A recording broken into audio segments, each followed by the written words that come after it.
Well, this book is pretty meta in at least one level. So it would make sense for us to be a part of the story. Absolutely, because we are a part of the NeverEnding Story. By the very fact we are sitting here talking about it, sharing the adventure. Yeah. There are listeners out there sharing our adventure. So we're sharing Bastien's adventure. Who's sharing Etrayu's adventure. That's why it's a never-ending story. Well, thank you, listener, for sharing this moment with us. We are glad to have you along on the journey. And if you shout loud enough while we're recording, we'll hear you. And Definitely. So just yell the top of your lungs what you want us to do or talk about, and we'll make it happen. We'll know. We'll hear you. Mm-hmm. Mm-hmm. In Podcastia. Podcastia.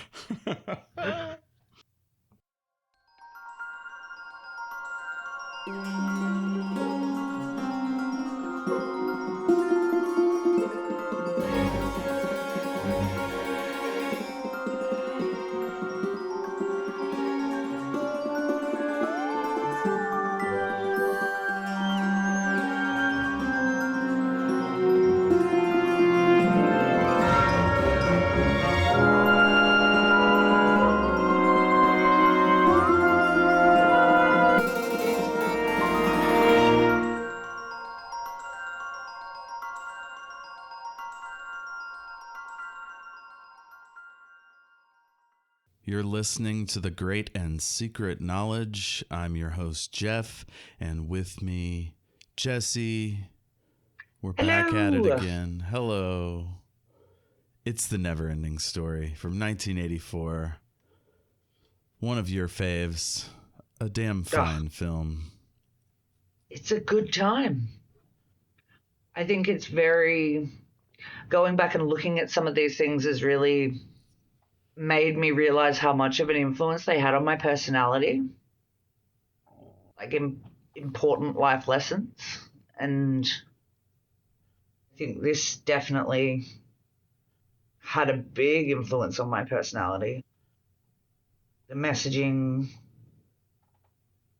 the focus on what's important and having an imagination, never giving that up, not becoming Bastien's dad. Bastien's dad is having a tough time. You should see the second one. When you see the second, his dad's heaps more involved in the second one. Interesting. I mean, slight spoiler, but Bastien is in Fantasia, and his dad finds the book, and he can't find his son, and so he's reading about his son's adventures in the book as the movie goes along. Fascinating. With the incredible Jonathan Brandis, rest in peace. Yes. And Jason James Richter from Free Willy fame plays Bastien in number 3. Okay. Wow. 3 is where it really starts to get quite crappy. 2's all right. 2's all right, but it's quite dark. I'm going to have to go and read the book because you mentioned the second half of the book is quite dark. For Bastien. Yeah, there's no actual scenes of his dad, but there are a few moments where he sort of quietly laments missing him or wanting to get back to him. But it makes sense why in a movie plus you have Gerald McRaney just sitting around, put him to use. Different actor. All different cast. The entire cast is different. I thought the only one that was the same was the Childlike Empress, because the replacement actor they got for her looks almost identical in my memory anyway. But I did think John Pertwee and Tom Baker were the same person, so... Yeah, interesting. Yeah, she doesn't make an appearance at all in the second half of the book. There's this legend that Bastien that nobody's allowed to see her more than once. Oh. And so because he's already seen her, he can't see her again. there's an indication that won't necessarily last for him, but it's like the lore of the land. Is there a sequel to the book? Gosh, I don't know. Author's name is Michael Ende, Ende. Who, from my reading, had some problems. Oh yes, we'll come across some of those in our discussion. Very P.L. Travers, the woman who wrote Mary Poppins, has some real problems with the movie. I just watched Saving Mr. Banks again this week, so. Oh, I haven't seen that. Oh, see it. It's so good. Like, Emma Thompson just only ever makes good choices. And it's about the making of Mary Poppins, the film, and Tom Hanks plays Walt Disney. Huh. Yes, P.L. Travers hated the film, and was, again, because Mary Poppins is very different in the books. We should put that on the list, though. Mary Poppins books. Or just Mary Poppins in general. Could do the books and the movie and do them both and then do a comparison. Yeah. That could be fun. Yeah. So from quick Googling or Wikipedia, I didn't see any sense that like NeverEnding Story was part of a series. I didn't see a sequel. But the guy's interesting. I've also read Momo, which I didn't know was the same author. I'm not familiar. It's very odd. It's like, have you ever watched Spirited Away? No, but I've watched like Howl's Moving Castle, and I've watched a few of Okay, so you've seen Miyazaki. Yeah, so it was just re-released. It's like the 20th anniversary or something, 25th. But anyway, this is sort of like a European version of that, or maybe Spirited Away. It was like a Japanese version of it. It's just a very strange, very random world where the kid mopes around for a while. Interesting. Oh no, that's a film collection. I thought I'd found a sequel book, but no, it was the film collection. I do love a magical land and you can really put yourself into the shoes of the real world character who's crossing over into some sort of magic. Yeah. Like the Magic Faraway Tree is getting a movie soon, and they've just announced the cast, and I'm super excited. Enid Blyton, incredible. Probably a bit British. I don't know if she would have made... Is she British? I would have thought so. It's a British film. It's all British actors in it. Enid Blyton sure sounds like a British name. Yeah, she's English. She wrote so many iconic... It's how my mother taught me about feminism. Because she's a very old writer, like born 1897. And so there was a lot of girls can't do that kind of language that goes on. And my mother would be reading me these books and she'd stop and what do you think about that? The girl's not pig. Do you think girls... And she would use it to teach me about feminism at a very young age. That's really cool. Yeah, like there's a lot of kids going into magic lands in those kind of in her books. I wish I could remember my mom commenting about things. My mom was a teacher and presumably had wisdom to impart, but I can't remember any specifics like that. What kind of teacher was she? What did she teach? She taught mostly 5th grade. My mother was a high school English teacher, so... Nope. 2nd and 3rd grade. There you go. Primary school. But the books were everything for me growing up. So unsurprising, this was one of my mum's favorites.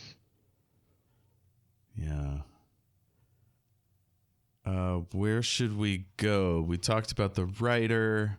We know he had some issues with the book, so we can get into those. The director is Wolfgang Peterson. I know nothing about this gentleman. I know some things. I've got some things I've brought to the party. Sure. I think he did Troy and Free Willy, was it? He did Troy. He did Outbreak. Outbreak. He did Poseidon. He did The Perfect Storm, the one with George Clooney. Mm-hmm. Air Force One. Air Force One, yes. Much beloved bad movie. Das Boot. Mm-hmm. It's one of the greats. So he had a real run in the 90s of quite successful films with some big name actors. Yeah. Harrison Ford, Dustin Hoffman, Brad Pitt, George Clooney. So we know he can get good acting performances.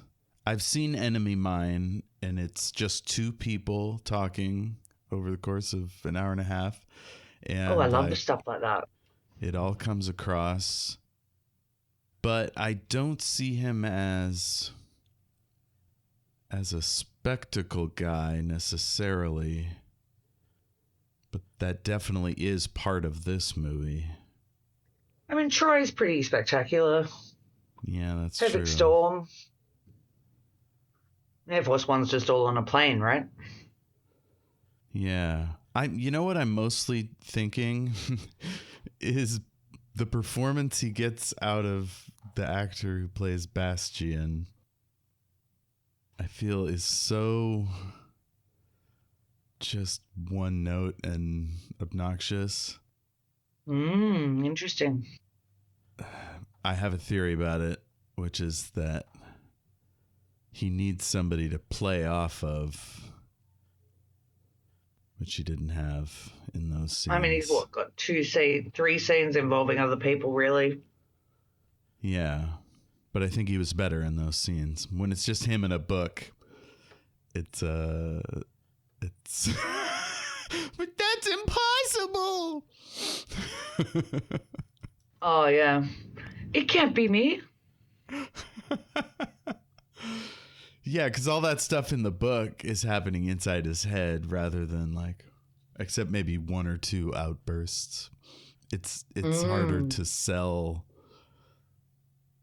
with words when you're all alone. It's like how Tom Baker wanted the doctor to just travel by himself. And it's how are you going to convey this shit if you have nobody to talk to? I mean, Peter Capaldi did an amazing job. Mm-hmm. He had a lot of episodes that were just him. If anybody can do it, it's Peter Capaldi. You don't have the gravitas. I don't think, however, a 10-year-old kid or whatever is going to have the kind of life experience to be able to pull that off. Speaking of him acting by himself, kid who played Bastien and Noah Taylor, who played Etrayu, never met until the premiere. Oh, that's amazing. Yeah, I guess no need for them to be on set at the same time. Well, they were also their scenes were filmed in completely different countries. So all of Fantasia was filmed in Germany, pretty much. Whereas all of Bastien's real world stuff was filmed in Canada. Wow. I think it was Canada, was it? Or maybe was it Vermont or Vancouver? I forget. One of something up there. Mm-hmm. Vancouver had a big thriving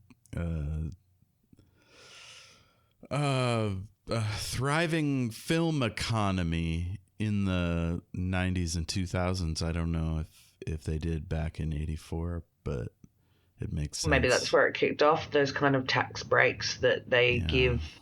So we get that a lot down here. That's why a lot of films are starting to be filmed down here more. Because all of Supernatural is largely filmed in Vancouver. So was The X-Files. Mm-hmm. But yeah, that they went same country. They weren't even in the same continent. That's a trip. It's funny because the entire back half of the book is Bastien and Etrayu traveling Fantastica, as they call it in the book. Oh, that's right. That's different in the book. They're traveling together, and like at some point they get separated, but yeah, they have a lot of time spent together. Whereas in this film, they never had a scene together. It's true. But also in the book, Etrayu was green. Yes, they did not do that. They did. They tried, and he had some sort of reaction to the green makeup. Oh, I can't remember whether it was like a physical aversion or whether he was just like, they just decided aesthetically it looked weird. I could see that. Such a good looking guy, Noah Taylor. Noah Hathaway. Noah Taylor's an Australian actor. That's who I'm swapping out for. Thank you for correcting me. No problem. It's just that Noah Hathaway is incredible and deserves his flowers. Absolutely. His charisma. I mean, this kid's what, like 10 or 11? Like, however old he is, it's like just incredible. Like and he owns every scene. He's got several different looks, like respect to Barrett Oliver, who played Bastien. He clearly has, at this point in his career, like more command of his instrument. It made 12. me want to see like his other work. Well, you can't because he's a tattoo artist in LA now. That's amazing. Yeah. People go get NeverEnding Story tattoos done by Etrayu. Incredible. There's something called River Beauty that I want to watch, but you got to go through this whole Byzantine process to get your hands on it. But it looks good. Came out a couple of years ago, and he's apparently in that. Oh, Noah Hathaway. We'll have to check him out. He was in an episode of Family Ties. I could hunt that down, see what that one was about. Season 4, episode 4, Designated Hitter. I assume he plays a baseball player. I think I saw that. I watched a lot of... That's the Family Ties is the one Leonardo DiCaprio was in as a kid too, right? Ooh, I think Leonardo DiCaprio joined the last season of Who's the Boss? Or Growing wasn't Pains. I didn't watch Who's the Boss. It was... Family Ties was Richard P. Keaton. Alex P. Keaton played Oh, by no, I'm not thinking... No, that's... Michael J. Fox. I'm thinking of... What's the one with Kirk Cameron? Growing Pains. Growing Pains. That's the one Leonardo DiCaprio was in. He had a 3-season run. Oh, wow. That's as incredible. their adopted kid, because all the kids started to age out of being kiddies. So like how they had to bring in Raven Simone on the Cosby Show. Yep. The kid quotient. Yeah. So they kind of brought young Leo in as a character called Luke, I think. Cool. Well, I hope Noah Hathaway enjoys his tattooing career. As I mentioned earlier, Gerald McRaney is in this. He is fantastic. He and Barrett Oliver. I believe it's Barrett Oliver. Yes, I think you're right. I think that's correct. I was about to say this great movie that I like called Cloak and Dagger, but now I'm afraid it's not that kid. Oh, God, I just found a picture of him as a teenager. It's something else. And he's got full-on dreadlocks and a massive beard. Who? Barrett Oliver. Oh, wow. Fascinating. Let's see. NeverEnding Story 84. Simon and Simon. Major Dad. Was he not in this movie I'm thinking of? Weird. Cocoon. He hasn't got a whole lot of credits. In some ways, I like that better.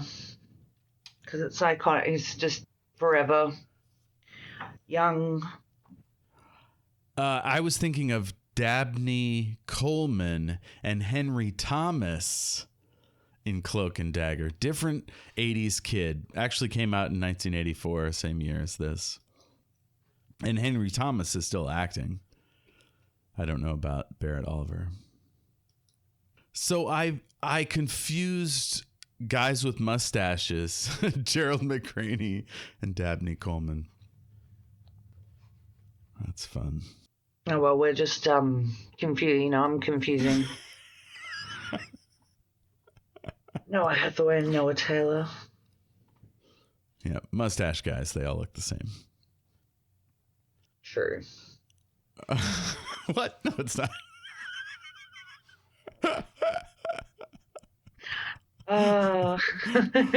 Sam Elliott, another person with a mustache.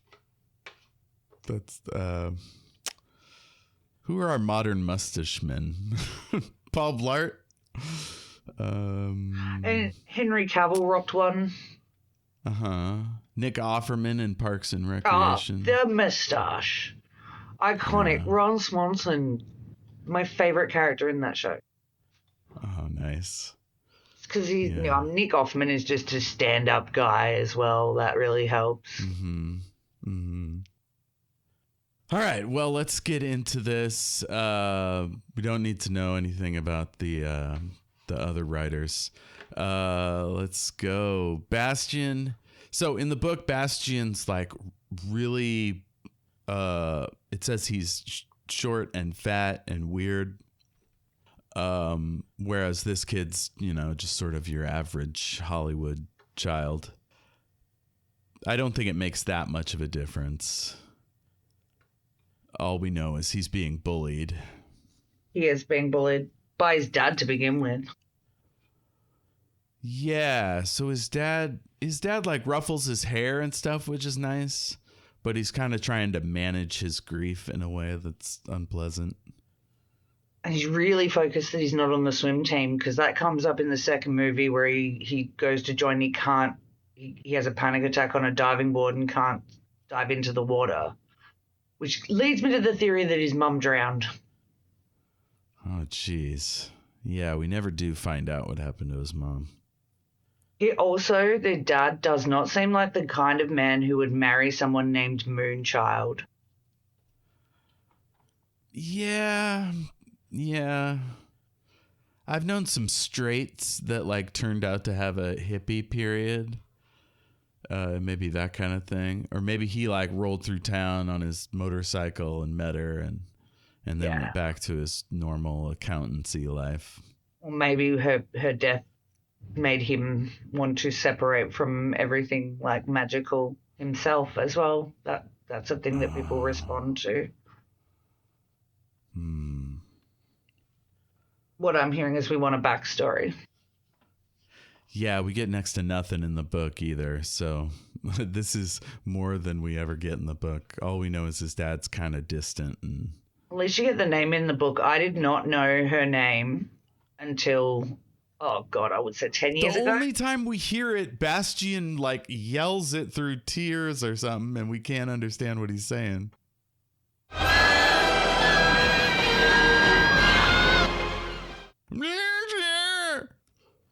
Yeah. It wasn't until I went and saw it at the Astor Theatre here in Melbourne, I'm sure I've mentioned before, plays old movies. So maybe a remaster. It was after a remaster. I came across. Yeah. Well, I mean, in the book, it has literally no backstory. It's purely random. It's just like 2 words he comes up with, right? Whereas this one, they try to make about his mom. Yeah, it's just the name he gives the Empress in the book. It's not actually his mum's name, right? And I think that this begins a process that I think the writer was frustrated by, which is that it's purely his imagination. All these things that are happening to the world of Fantasia are because of his imagination. So, like, I think making Moonchild his mom's name makes that less imaginative. Things like that might have annoyed the author. Understandable. His biggest beef is probably what happens at the end, which we can cover Yes. when we get there. Well, I'm going to fire up my recording over here. So this dad seems pretty nice to me, like unlike the distant depressive we hear about in the book. Oh, really? Maybe because I haven't read the book, but I very much got that distant depressive kind of vibe from him. I have more empathy for him watching this as an adult, though, especially an adult who has lost their partner. Yeah. He hits different for me this time than when I was a kid. I was just like, what? You can't even get horses and unicorns straight? Like, it's... But maybe that's my problem with his breakfast as well. I cannot let this... All my friends and I as a kid, I remember every time we would watch this, the horror that he was drinking orange juice and a raw egg for breakfast. And I'm like bringing up a detail that's like so important because we talked about it as kids, but you've like probably not even noticed it. No, I did notice it, and I thought, oh, it's just an Orange Julius. Is that what that is? Skipping the middleman. He's mixing orange juice and egg. He doesn't have to cook, you know. It's probably not safe salmonella wise, right? But it was just a thing people were doing back then. It's weird. Like, I would fixate every single time from the moment the egg went in to the moment when he drank. That's hilarious. Now this table is a crime when it comes to product placement. It's incredible. It's like you got Sanka on the counter. You got big ass chunk of butter. You got Wonder Bread. Like Ziploc bags are sitting there. It's amazing.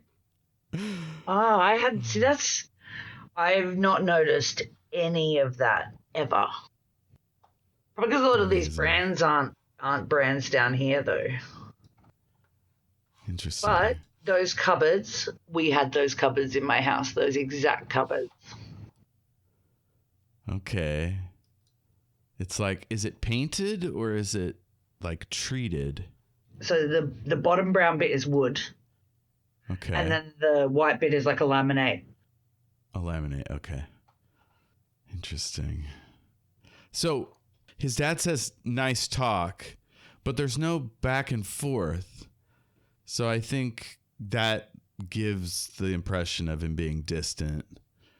But at the same time, he's gentle. Like, he doesn't grab the jelly out of the kid's hand. He, like, just reaches over and opens it. Like, he's not a bad dad. He's just a little out of touch.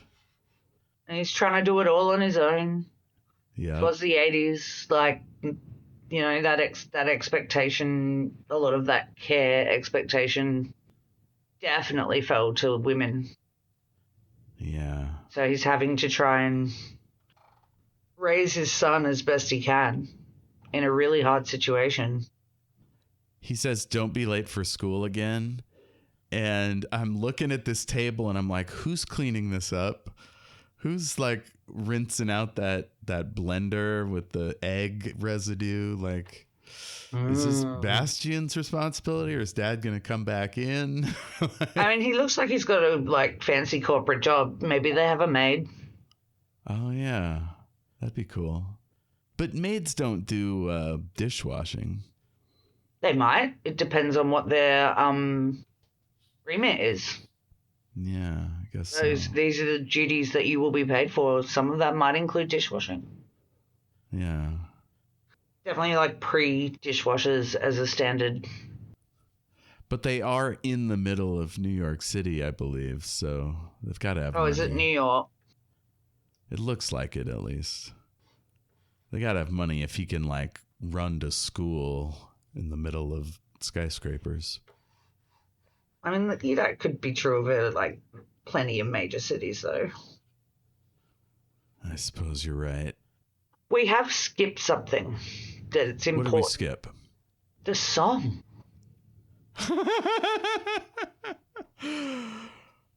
Oh, I love the song. Does the song loom large in your life? Massively. Massively. I love the song. Know the song off by heart. To this day, know all the words. I remember downloading it on Napster. Oh my God. So it's by a band someone called Limal, who was a member of Kajagoogoo. So depending on who was more famous in any given country, that's who, it's either Limal or Kajagoogoo that gets the credit. Weird. Fascinating. Just wanted to give credit where it's due of how much I enjoy that song, and it still makes me happy to this day. Yeah, I was hunting around trying to find the score, but it's all I could find. Well, it says Klaus Doldinger and Giorgio Moroder. Yeah, a different person did the theme song to the score. Yeah, the theme song is Limal. Yeah, totally. Okay. Oh boy. Yeah, it's good. Now, because I didn't have the attachment to this, I didn't watch it more than once or twice.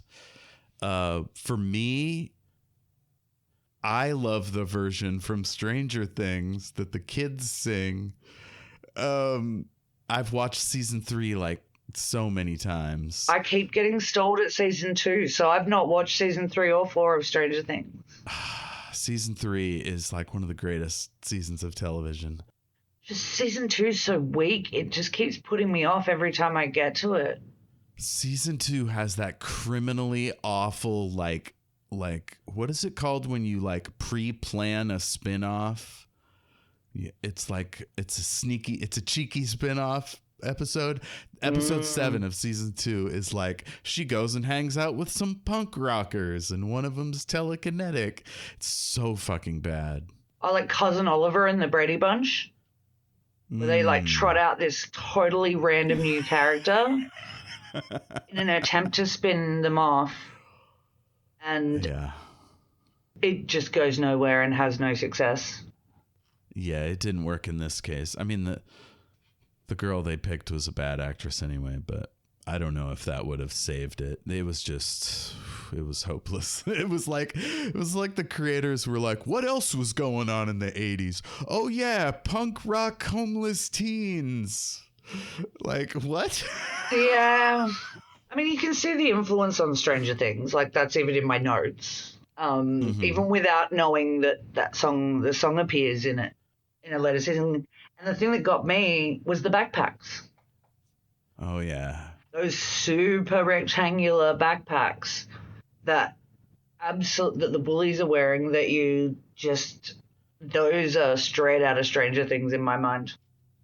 You can see little Dustin riding his bike with his square backpack. Oh, Dustin. Yeah, so we get these classic 80s bullies. One of them calls him a weirdo, which I thought was a pretty generic slur. Especially for a kid who's just lost his mum. Of course he's a bit of a weirdo. Now, I was a weirdo, and I also had luggage as a backpack, so I experienced some of this stuff. I was a weirdo who read insane amounts of books. So I was in when Bastien mentions that I've got 186 of them at home. Mm-hmm. To Mr. Coriander. I was like, only 186? Get a library card, kid. Well, but those aren't ones that you own. I mean, I would easily have. I'm looking at my bookshelves behind me, and when I was a kid, we couldn't have more than 6 at one time, maybe 10. See, I grew up in a country town, which the high school library was also the community library. And because my mum was an English teacher at that school, there were special rules for me. We weren't allowed to have more than 4. I was allowed to have as many as I want. Oh, Jesus. So we could go, and I would be bringing a stack like this, go to the library weekly, and I would absolutely smash through all of them in that week. Reading was everything to me. That's amazing. My mum always said, you're never alone if you've got a book. Yeah. Yeah. So I love my Kindle on my phone because no one can tell that, one, it's less heavy to lug around, and nothing more annoying than when you finish your book while you were out and you don't have a new one to start. Yeah, I don't have to deal with that much anymore because of library apps, archive.org. I can like read on my phone. That reminds me, I've been meaning to go down and sign up to the local library so I can get on the library apps, because I've just been buying them on my Kindle, and it's been incredibly frustrating when I'm, buy a new book because someone's recommended it and it's not for me. Yeah. So you get like halfway through. Just got it at a library. Yeah. And now I've spent, $15 or whatever on this Kindle book.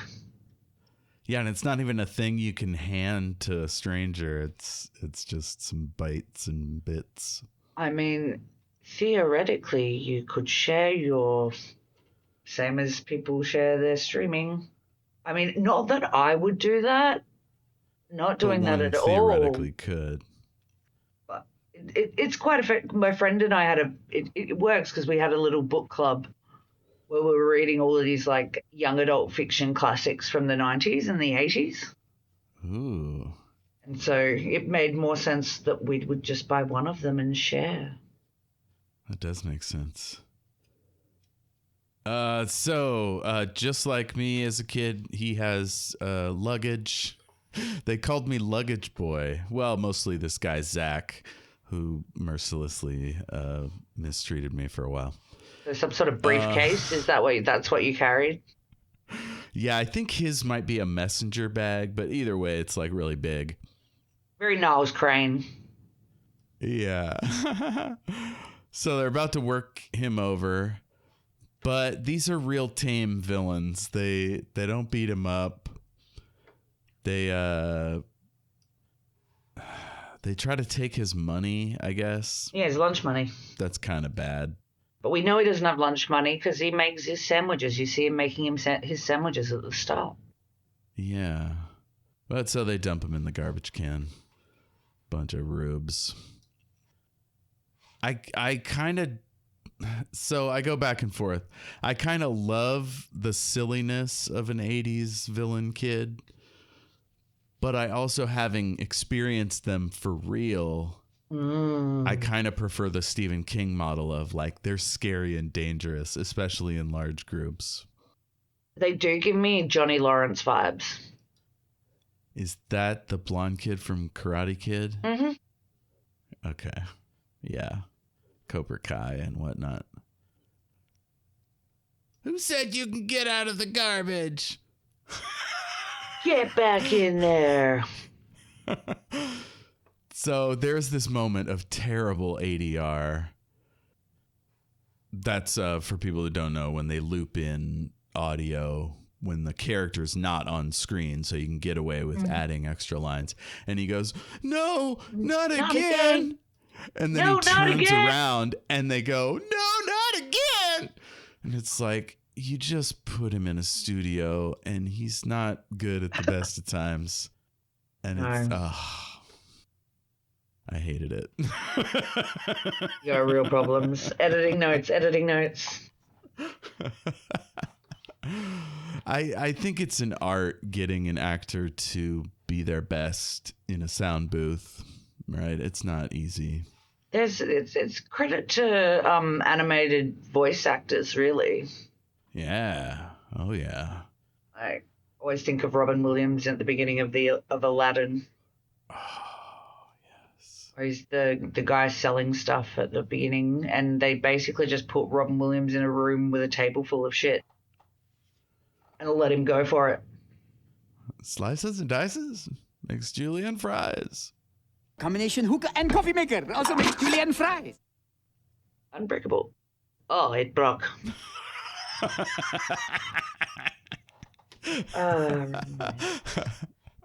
So he's hiding out in a bookstore. And the guy says, "Get out of here, kid." And I'm like, or he says, "I don't like kids." And I'm like, he's behind all these stacks of books. How does he know it's a kid? We'd be able to see if an adult walked in because those tower over the books. What if it's a little person? It seems a little presumptuous, is all I'm saying. And the odds of it being a kid are much higher than it being a little person. That's true. I don't know. I'll allow it. Maybe he's got a little security camera just off screen. So he's coming in. And it made me wonder, this guy's got the book. Has he been to Fantasia? This has bothered me for 40 years. What is Mr. Coriander's experience of reading the book? You want to know something funny? Mm. In the actual novel, we do get a little bit at the end with Mr. Coriander. Awesome. All right, that's another reason on the list for me to actually go and read the book. Yeah, in that he either says straight out or implies that, yes, he has been there, that many people have, and that I think he says each version of Fantasia is different for everyone. So I think it's a metaphor for like every time you read a novel, it's half of it is work you're doing in your head. So it's not the same novel as the next person that reads it. Yeah, that's why you've always got to read the book before watching the movie, people. Otherwise, all you get are the movie images, and it ruins what you can conjure in your own mind. And there's nothing more exciting than when you go see a movie adaptation of one of your favorite books, and something matches exactly. Yeah, I think that's real credit to the writers. there's the luck dragon in this is like pristine, beautifully made. Like it matches the same vibe and character of the one in the book for sure. And Etrayu, definitely. Apart from being green. That's a great point. Yeah, he's not green. Did you know that you can go to a place in Germany and do photos with the actual Falcor prop? You can get That's on its awesome. back and do photos riding Falcor. It was closed when I was in that part of the world. Absolutely, I love visiting film locations, but riding Falcor would be a pretty special, I want a photo of me riding Falcor. That would be amazing. Hell yeah. I had to turn my fan on. It's so fucking hot. Whereas I'm all rugged up in 50 million layers here. It's quite cool. I'm jealous. Oh, no, you don't want to be. So I noticed this guy's pretty red, and I was wondering if he had a sunburn or if that's just what this guy looks like. I mean, that to me is quintessential grumpy old man of the 80s. Yeah. So, yeah, this is when, what's his name? Bastien starts rattling off all the books he's read. And the guy's like, oh, okay. We got us a real reader here. Last of the Mohicans. Wizard of Oz. 20,000 Leagues Under the Sea. Tarzan. And then he says, who are you running away from? Ugh. Yeah, he's really quite tanned. See, and Bastien, the actor, Barrett Lewis? Barrett Oliver. Barrett Oliver, he's better in this scene, I think, because he's with a person. Agreed. Yeah. I watched Daryl the other day, and he is so good in that, but more emotionless. Whereas here he's being asked to do all the emotions as big as possible, apparently. And no one to bounce off of generally. Yeah, for sure. Let's see. They're looking at the book. He talks about how you feel like you get sucked in by books. Absolutely. You're there. You're living in the moment.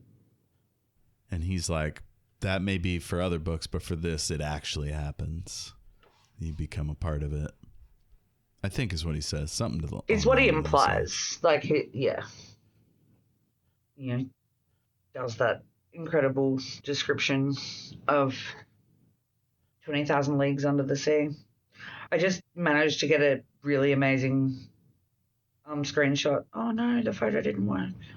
I have to say, I'm not like the world's greatest Wolfgang fan, but like the shot of Bastien running down the school corridor towards the camera, like this abandoned school, essentially. It looks fantastic. And Oliver doesn't look into the camera or anything. The scene goes on for a while. Like, it's kind of a oneer almost. He's late to class. Yeah. And then we get him sneaking up, peeking through the window. He sees his class underway. Remembers he's late for the maths test. Yes. And then he goes to the attic, but the way he finds his way into the attic is whoever's in charge of these fucking keys just leaves him in a busted ass old fire alarm case. Like, get that shit repaired, folks. I always thought he knew. Like, I feel like this isn't his first time hiding in the attic.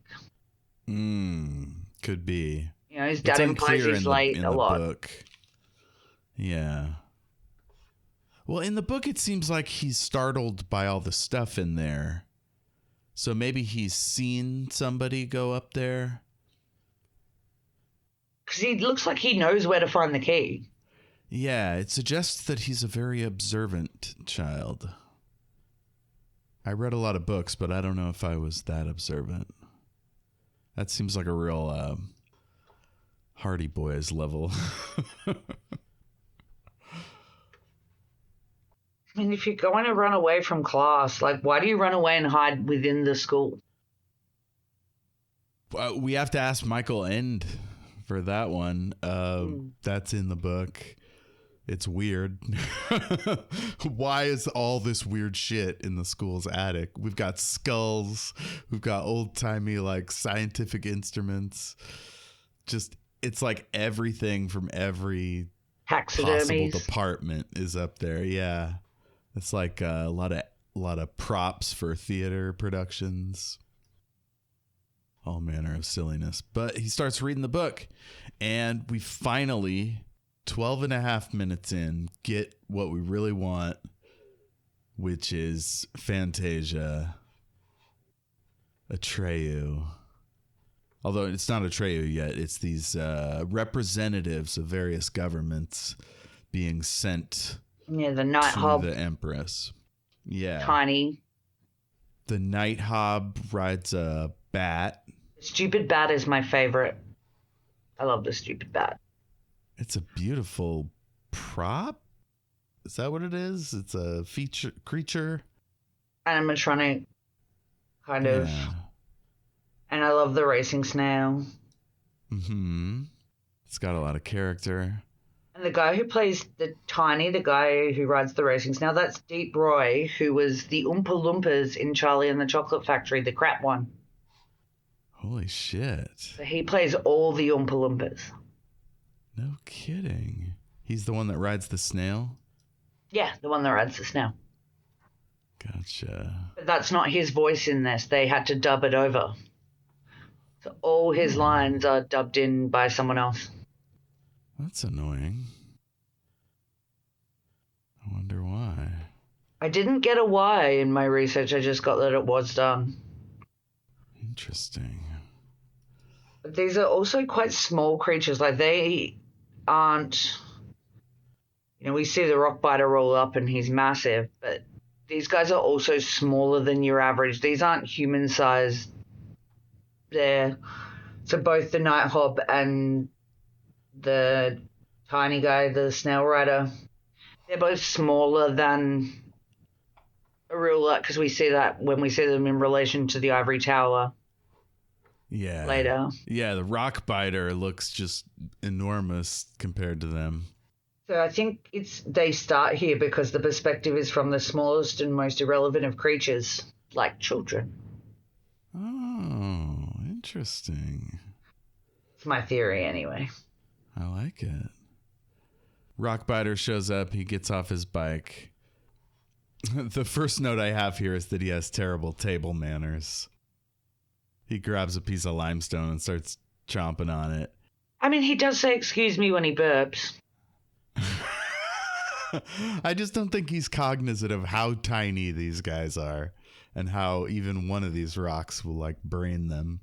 Again, another allegory for like adults treating children and not factoring in size difference. Interesting. I love all these interpretations. This is good. It's what happens when you've seen a film 100 times. That's one thing you get visually here instead of in the book is, yeah, everybody's adults, right? But like, yeah, that size differential is important. I always saw it as like size being their vulnerable members of society that are overlooked and underappreciated.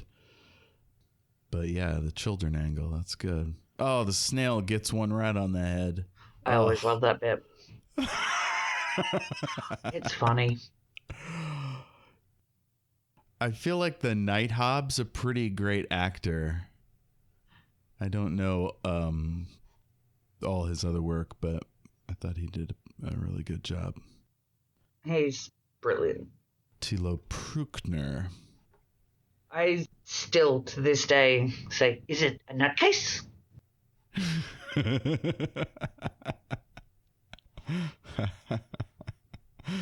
Yeah, he's got a long career, and it makes a lot of sense. This is where we're getting a bunch of exposition. Uh-huh. We need someone to explain the nothing. Right, yes. Yeah. But then it was gone. Yeah, so the nothing is it's interesting because it's a movie, so they have to portray it eventually, and they go with like a swirling cloud. But in the book, it's clear that it's not black, it's nothing. Like Actually, it's impossible to fathom. That came about because there was this whole scene that got deleted about Etrayu and Falcor fighting these like wind monsters. The four wind monsters, yeah, they're in the book. So that's where that came about, to kind of, they cut that out and had the wind and the kind of storm vibe as a manifestation of the nothing. I gotcha. Which is good show don't tell. Right, yeah. I mean, how do you show nothing? Like it's you can describe it in a book much easier. Yeah. That's where I think the rock biter hits the nail on the head, where he's like, a hole would be something. Yeah. A hole would be something. No, it was nothing. And it got bigger and bigger. Yeah. It's interesting, too. I don't know if it comes across here, but in the book, it's not out in. It's like diffuse. It's like holes forming just wherever. Yeah. They're slowly coming towards the ivory tower, but like in general, they're sort of all over the place. Which I think are implied here, because they say we Nighthobs live in the south, and it's there too. They all say what part of Fantasia they're from, and they're all from like different directions. So I think the implication is that it's happening all over. Yeah. So what if you were flying, right? And poof, some of it appeared like right in front of you, and before you had a chance to go around it. Would you become nothing? Yes, they all do. They like later when it lets the rock biter lets it take him away. Oh, sad. It's like the second most heartbreaking scene in this film. Yeah, yeah. But we'll get there. Big, strong, good hands. Oh, my heart. I always thought that's what they were. Yeah, so I noted that in the book it's Fantastica, and here it's Fantasia. Why do you think they changed it? As editing choices, it was just sounded. Someone decided it sounded better. It's snappier. Yeah. They start racing. They're going through the woods.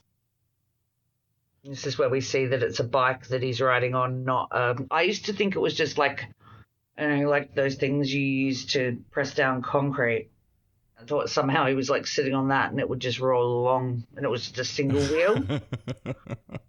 Yeah. I wonder if the version I saw was edited for TV and there's some stuff cut out, maybe. Yeah, no, it's like a big wheel in front, little in the back, right? Yeah. Like a rock penny farthing.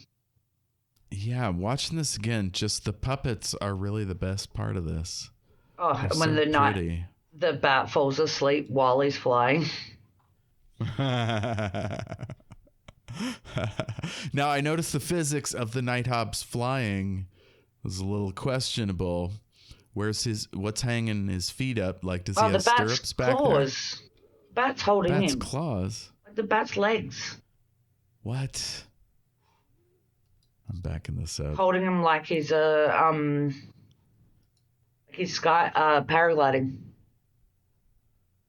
Huh.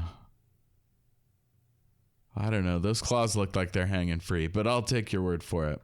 I don't know. I'm making that. Like I'm not basing that on anything. That's just that's all headcanon. Yeah. There's this incredible matte painting of the ivory tower. Ugh. I mean, there's incredible matte paintings throughout, but the one with the ivory tower and the land around it, the sun setting, beautiful. Bunch of different shots of the model. I'm loving it. Oh, it's so beautiful. It's like a flower up at the top. This is the first time I had heard the term ivory tower, so it took me a while to get used to the term as the negative it is sociopolitically. Yeah, it's like the best thing in this world is this ivory tower, whereas in real life it's like not necessarily. But we come into the ivory tower. There's a bunch of people of all different. I wrote bunch of weirdos, but no, there are a bunch of all different types of people, from like giant heads with little robes and. Oh, the multi-faced people, they come back in the second one. Oh, nice. They're very cool. In the book, I think they call them quarters. They're like their heads face in all four directions. Yes, that's much more clearly shown in the sequel. Cool. The boss guy in the book, he's a centaur, but yes. They didn't go with that. Also in the book, he travels himself to Etrayu's land to get Etrayu, whereas in this, Etrayu just sort of shows up. Well, they've called for him. The plains people who hunt the purple buffalo have a brave warrior. Then you see Bastien pick up his bag, and he's got obviously a picture of a Native American hunting a buffalo, so that's why Etrayu looks that way. Oh, interesting. This is all being conjured in Bastien's imagination, right? Yeah, that's cool. So the Empress had already sent for the great warrior. When he finally appeared on the terrace of the ivory tower, he carried with him the hopes of all Fantasia. He's got a little bow. Does he ever use that thing? I don't think he ever does. No, I don't think so.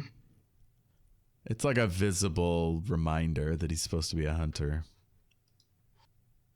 It's funny, for all the like warrior talk in the book, there's not a lot of like stabbing and slashing. It's all sort of PG or G rated. And everyone's horrified that it's a kid. Yeah.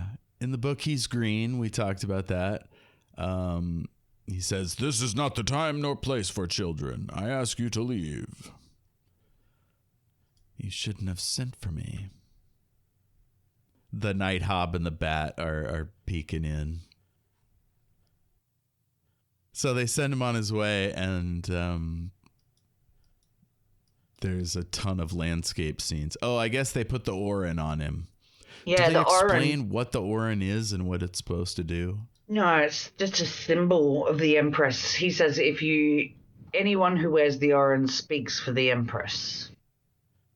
Okay, so in the book, it becomes clear that Etrayu is nigh invulnerable with it on. That it scares monsters, like they are intimidated by it. But it's like he never uses its powers. So when it gets to be Bastians, there's this great gulf between how they used it, right? Atreyu's passive, Bastian's like casting wishes left and right. Yeah, it's an interesting image. Like, is it the same? Is it described the same in the book? Like, is it the Ouroboros? Yes. Yeah. Yeah, a white snake and a black snake. Whereas it's all kind of brassy in this a bit more. It's not clearly different colors, but it's a snake eating itself anyway. Yeah. Always makes me think of that Red Dwarf episode. It wasn't Ouroboros, it was Ouroboros. What was? The message that was written on the side of my box. You came in a box? That explains everything. When they find Lister's like legend of his life is he was found in a box under a pool table. Oh, yes. And he put himself there. Yeah, and that's why he thought Ouroboros was our Rob or Ross. They hadn't settled on a name yet. But then it turns out he put himself there because he's his own father. Hilarious. Ah, Red Dwarf. Love it. It's a great show. We should totally do some Red Dwarf. Oh, hell yeah. I just watched one recently. It's because I was pulling clips for this, so I watched the one where we first meet Ace Rimmer. Smoke me a What a cuppa. guy. I'll be back for breakfast. There's so many, particularly that first season. Oh, the one with Quarantine, Mr. Fwibble. Oh, fucking Mr. Fwibble. What are we going to do with them, Mr. Flibble?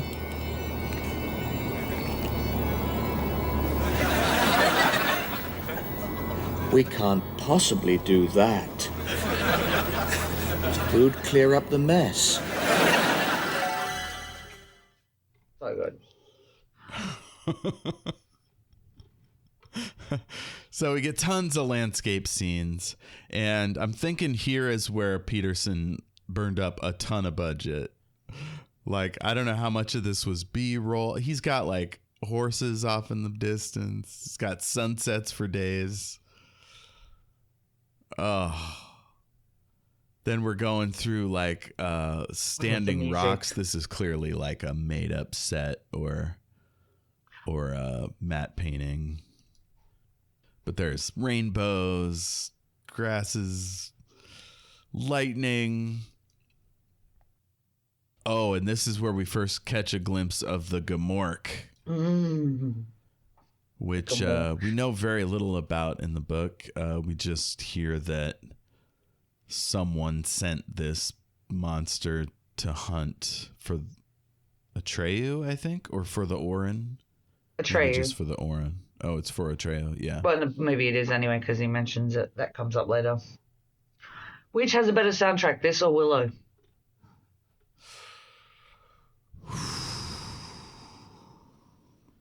I don't know. I don't know if I listened to this one enough. I really liked Willow. The soundtrack, see, for me, and I think maybe it's that whole, formative childhood. But I hated the song at the end. Which I loved, so maybe that's just a difference in our music taste. But I have so much nostalgia with the music, like that particular movement when Atreyu's riding out from the ivory tower. Ugh, gives me goosebumps just thinking about it. That's also the music they would use when they'd cut to the ads on my videotape. Okay, I'm going to rewind this and listen. I can cut this part out, but I want to hear this. Oh, yeah. It's just such Hero Quest music. I love it.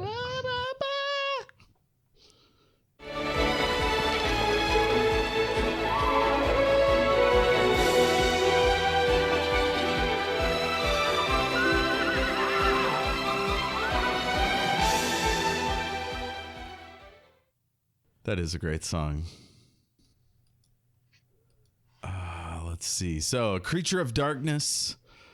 It's called the Gomorrah. I don't know if we get that here. No, we don't get that here. In the book. In this, it's kind of a Muppet. It's basically like just a big wolf dude. Yeah, but the puppet, I don't know. I feel like it jars a little bit. Maybe it's just the way they shot it.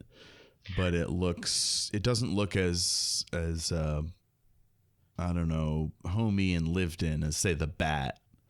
Oh yeah, most of the like weird costumes and stuff are all really good.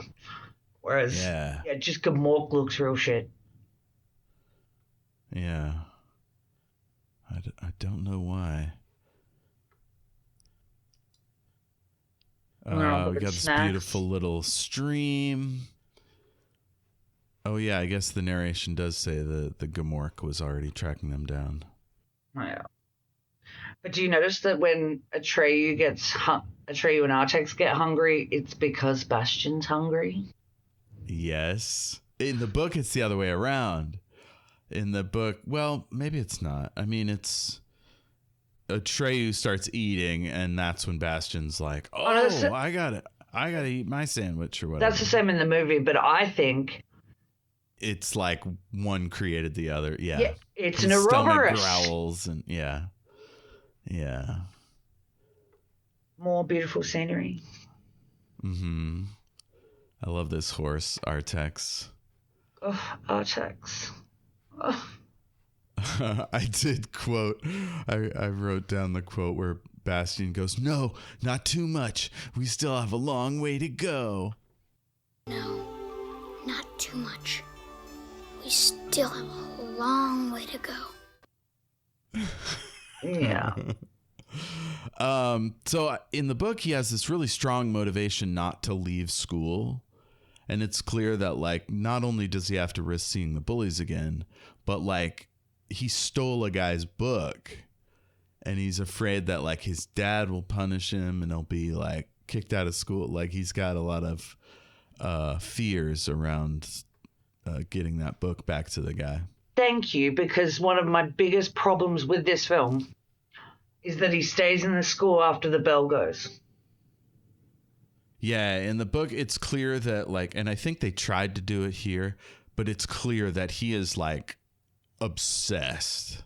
Like, something about this book is so exactly what he wants that, like, it's like if you get into a computer game or a video game, like, you just can't 6 stop. hours go by and you're like, oh, I should eat. Fuck that. I can eat tomorrow, you know? Literally me last night, staying up till 4 a.m. But at the same time, periodically in the book, he's like, oh, my dad's going to be so mad at me.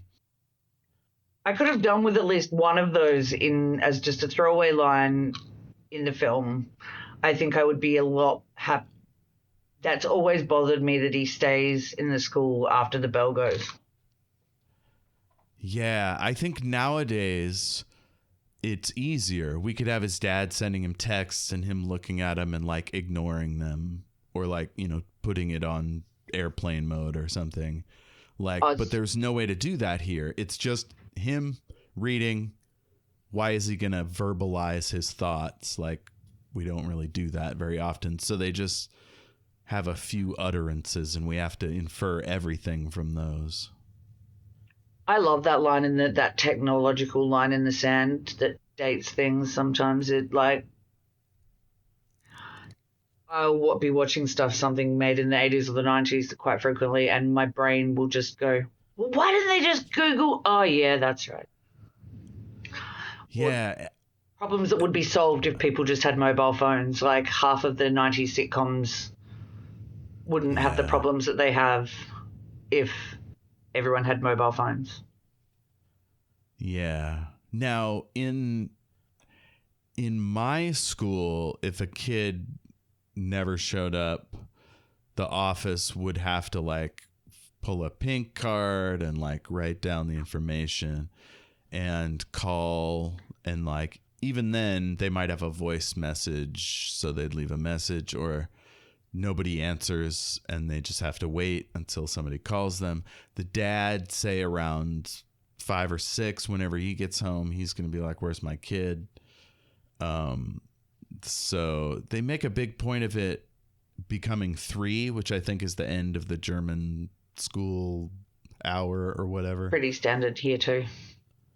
Yeah, so that's the moment when he basically decides, I'm going to get in even more trouble. But it's all happening in his head, so yeah. Yeah, we really, I think, lack that narrative for Bastien. That sounds like it's a lot stronger in the book. Yeah, the only way to film that would be to cut to his dad, which is what they do in the sequel. That's exactly what they do in the sequel.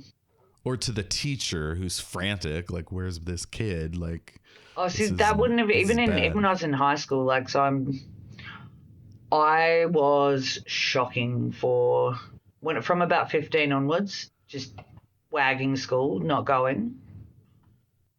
And I knew so long as I knew the time frames I could be in the house, and there would be like a half an hour period between when my school finished and was feasible for me to have gotten home and when my mum's school finished. And usually she'd work back late, but just in case she did come home early, I'd just rack off to the beach. So for me, that totally rings true, because you didn't have that kind of follow-up. Really, the school didn't even reach out until pretty much they were like, nah, we're booting her. Jeez. Yeah, with us, there would be multiple notices going out. I don't know if a search party would go out right after Dad got there, but like certainly there would have been some kind of search. But according to this book, like an entire night and another day goes by, I think, in the book. See, that's completely feasible for me in the 80s. That I could easily see that happening. And my stories I was telling you were from the 2000s, so yeah, like that was 2001 when they went, we're sick of her not turning up and then still handing in assignments that pass. Scandalous. Well, I was bored, clearly. Yeah. Anyway. So let's see. I like the crystal beach Etrayu rides by. Oh, that's lovely. We get some more Gamorcan. We got a desert. Yeah, that crystal beach, man. That gets a cool name in the book. I can't remember what though. Things all have good, cool names in Fantasia. Yeah. Now we're in the swamp of sadness. Everybody's favorite swamp. Atreyu's got his spirits up. I think his spirits are boosted by the power of the Orin. That would make sense. I mean, his self-belief and confidence comes into why he's successful in this quest, right? Like, that comes up in multiple occasions. It's, Atreyu's self-worth and strength of mind and character is why he's the one who can complete the quest.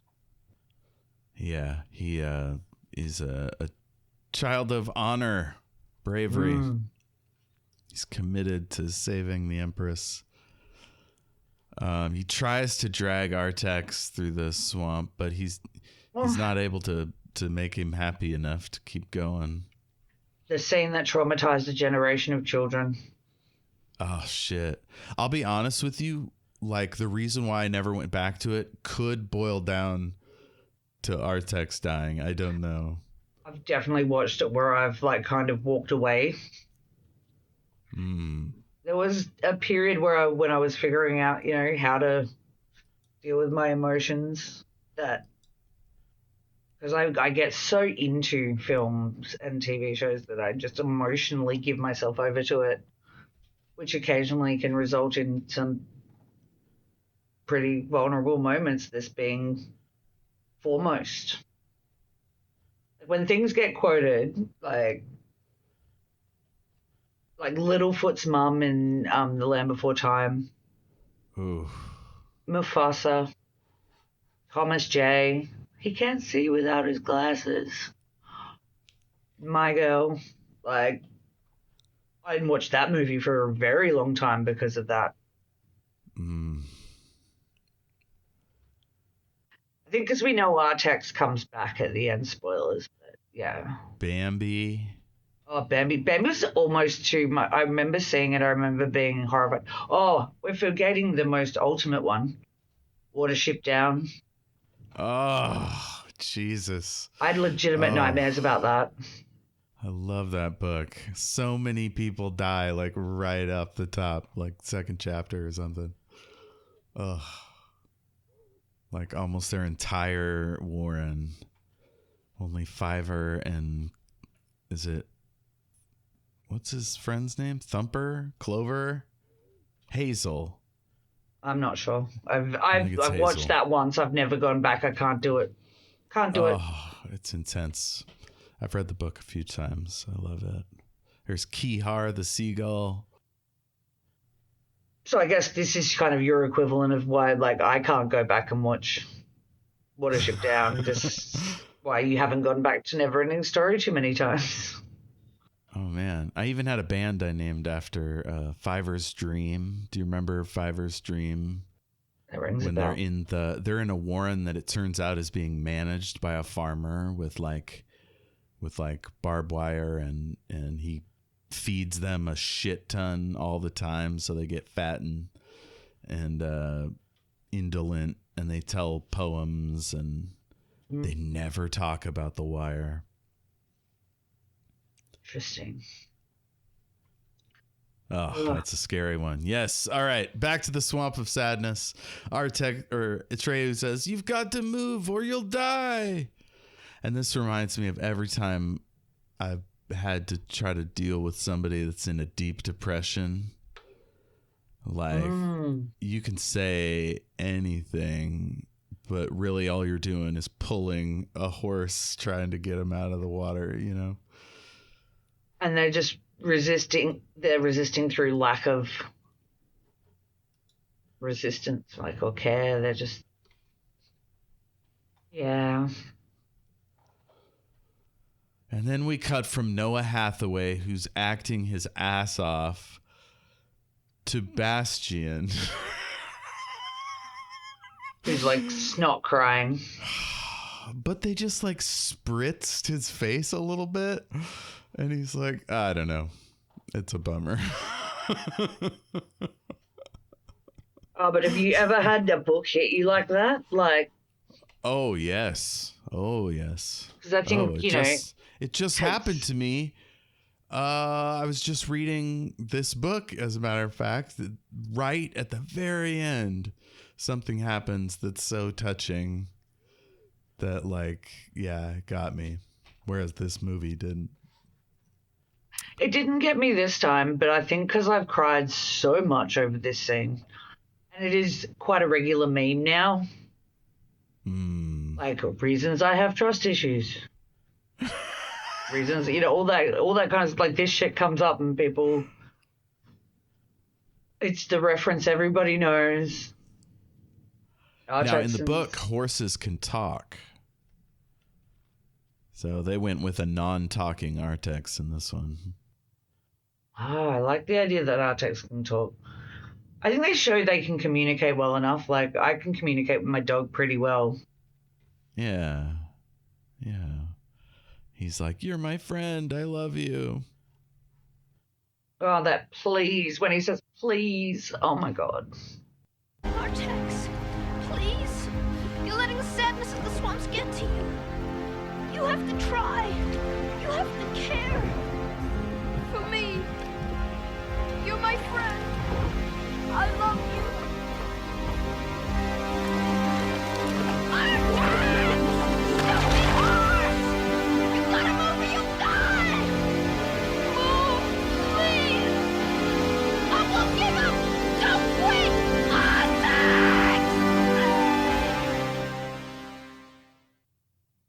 We don't actually see it die. I mean, obviously, it's a horse. We're not going to kill a horse for a movie.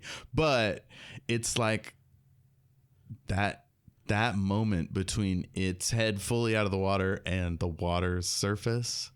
Like that'll fuck that's your where kid the up ad because was. so much is happening in your brain rather than on the screen. That's where the ad was in my VHS. What? That's fucked up. And then, yeah, it's You come back and the horse is dead? yeah. Terrible. So he keeps marching on. He's got to find Morla, the Ancient One, the wisest being in Fantasia. In the book, there's a whole lot more sadness. It goes on for a while. Let's see. Etrayu's immune to the effects because of the Orin, but not knowing that, this looks kind of like a plot hole, right? Like, why does the horse get so sad, but he doesn't? I always, when it's Etrayu's strength, it goes back to my point about Etrayu's strength of character being the reason he can go on the quest. Okay, so it came across for you, so. Yeah, not very much. Slight change from the book, but apparently it worked. Morla, the Ancient One. Oh, comic relief after such a traumatic scene was absolutely the way to go. Yes, absolutely. It's interesting, though, that the wisest person in Fantasia is like a jaded old bummer. Did they say the wisest or did they say the oldest? In the narration, it says Morla, the Ancient One, the wisest being in Fantasia. Well, if the wisest being in all Fantasia, then why did Morla say, I don't know, go to ask the Southern Oracle? He can't be asked. He probably does know. He's just like, go ask this person. It is like definitely like grumpy old. And as many times as I've seen this film, I learned something new on this rewatch moment. Because when he asked about the sneezing, Morla says, I'm allergic to youth. This is probably my first time watching it with subtitles. Because I always thought it was, I'm allergic to you, and I thought that Morla just had an allergy to Etrayu. Do you have a cold? No. We're allergic to youth. I remember seeing it the first time a week ago or whatever, having that same exact experience. So the second time I watched it for notes, I'm like, youth? Okay. So before it's almost like spelling it out. Like, yes, the subtext is old person is annoyed by young kids and doesn't want to get into it or whatever. Old man yells at Cloud. Who's laughing now? Shut up!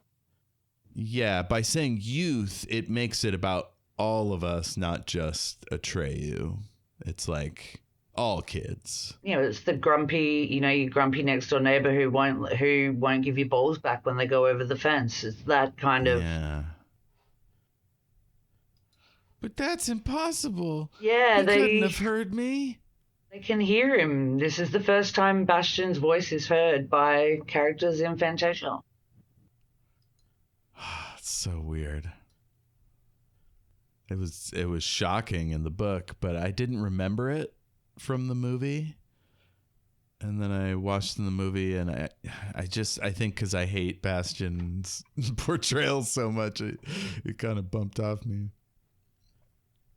You've got such a different experience of this film than me. It's fascinating. I mean, maybe just because I was a little bit older than you. I don't know. And quite possibly. And you like having read the book as well. It could be as obvious and sad as I was more of a Bastien than an Etrayu, so I didn't want to see myself on screen. But that's impossible. They couldn't have heard me. Whereas I was seeing myself as a Bastien, but being like, oh, yes, I can go and be a character in one of my favorite books. That's a cool thing to me. That is cool. Yeah, so Morla starts talking to themselves. So thinks of themselves as we. The royal we. It says clever boy. And I wanted it to be like a soundbite that I could clip out for this every time I say something smart. But Etrayu yells over it and screws up the soundbite. So I won't be doing that. Damn it, Etrayu. Oh, man. Forget it. Give up. It's a real Eeyore, this Morla. What lives in the swamps of sadness? Yeah. Needs a cat. Morla should get a cat, right? They make being old and alone easier. Maybe its other personality is a cat. It's got cat vibes. They're all assholes. So Morla says, give up. It's too far to travel. Bastien hears the school bell, still doesn't come out. I like this school set. What do you think of it? I like all these pictures. It looks like a real school. Yes, it doesn't to me. Oh, interesting. And I think that is just a Australian school setup versus American / Canadian. Like, we never had individual desks like that. Oh. All of our desks all long tables? Well, they're doubles. So they would be these tables that are doubles, and you could set them up in all different, you could Tetris them into all different formats. So each teacher would have their classroom set up. Some would just do it in lines, which is a little bit, and with each as a double, you'd have 2 students on each desk, and they'd be separated like you guys would have. Or, but much more commonly, you could have them in big long rows, you could have them in a foursome. And that would be like your working group for the year. Wow. And so we had a lot more variety, certainly in my school. And, well, even the high schools I went to weren't dissimilar. The high schools were a bit more classic rows. But yeah, primary school definitely a lot more like mixed into like groups of 4 and maybe one group of 6, depending on how the numbers worked out. Interesting. Yeah, not the same. So it's starting to get pretty spooky now. Sunlight's fading. Bastien starts to leave. And then he's like, oh, I got to come back in. I do have a note here. Pretty TV level Foley work. I don't know. What'd you think of the sound effects here? I didn't mind them. I think there's a crossover between I like putting a bit of weird sound effect. And that's their biggest way of showing the connection between Bastien and Fantasia as well, I think, is sound.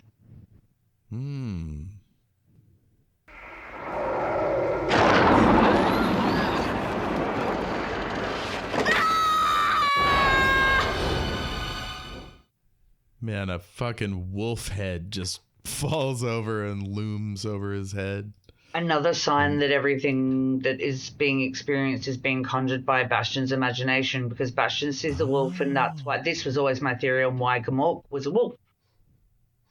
Same way he has the sticker of the Native American hunting the buffalo on his bag. He has like a patch of that. And then Etrayu looks like that. There's a lot of that. Yeah. Imagery. That's cool. Bastien's like, Etrayu wouldn't quit now. Etrayu wouldn't quit now. And then we cut to Etrayu, and he's kind of quitting. Like he's running out of steam.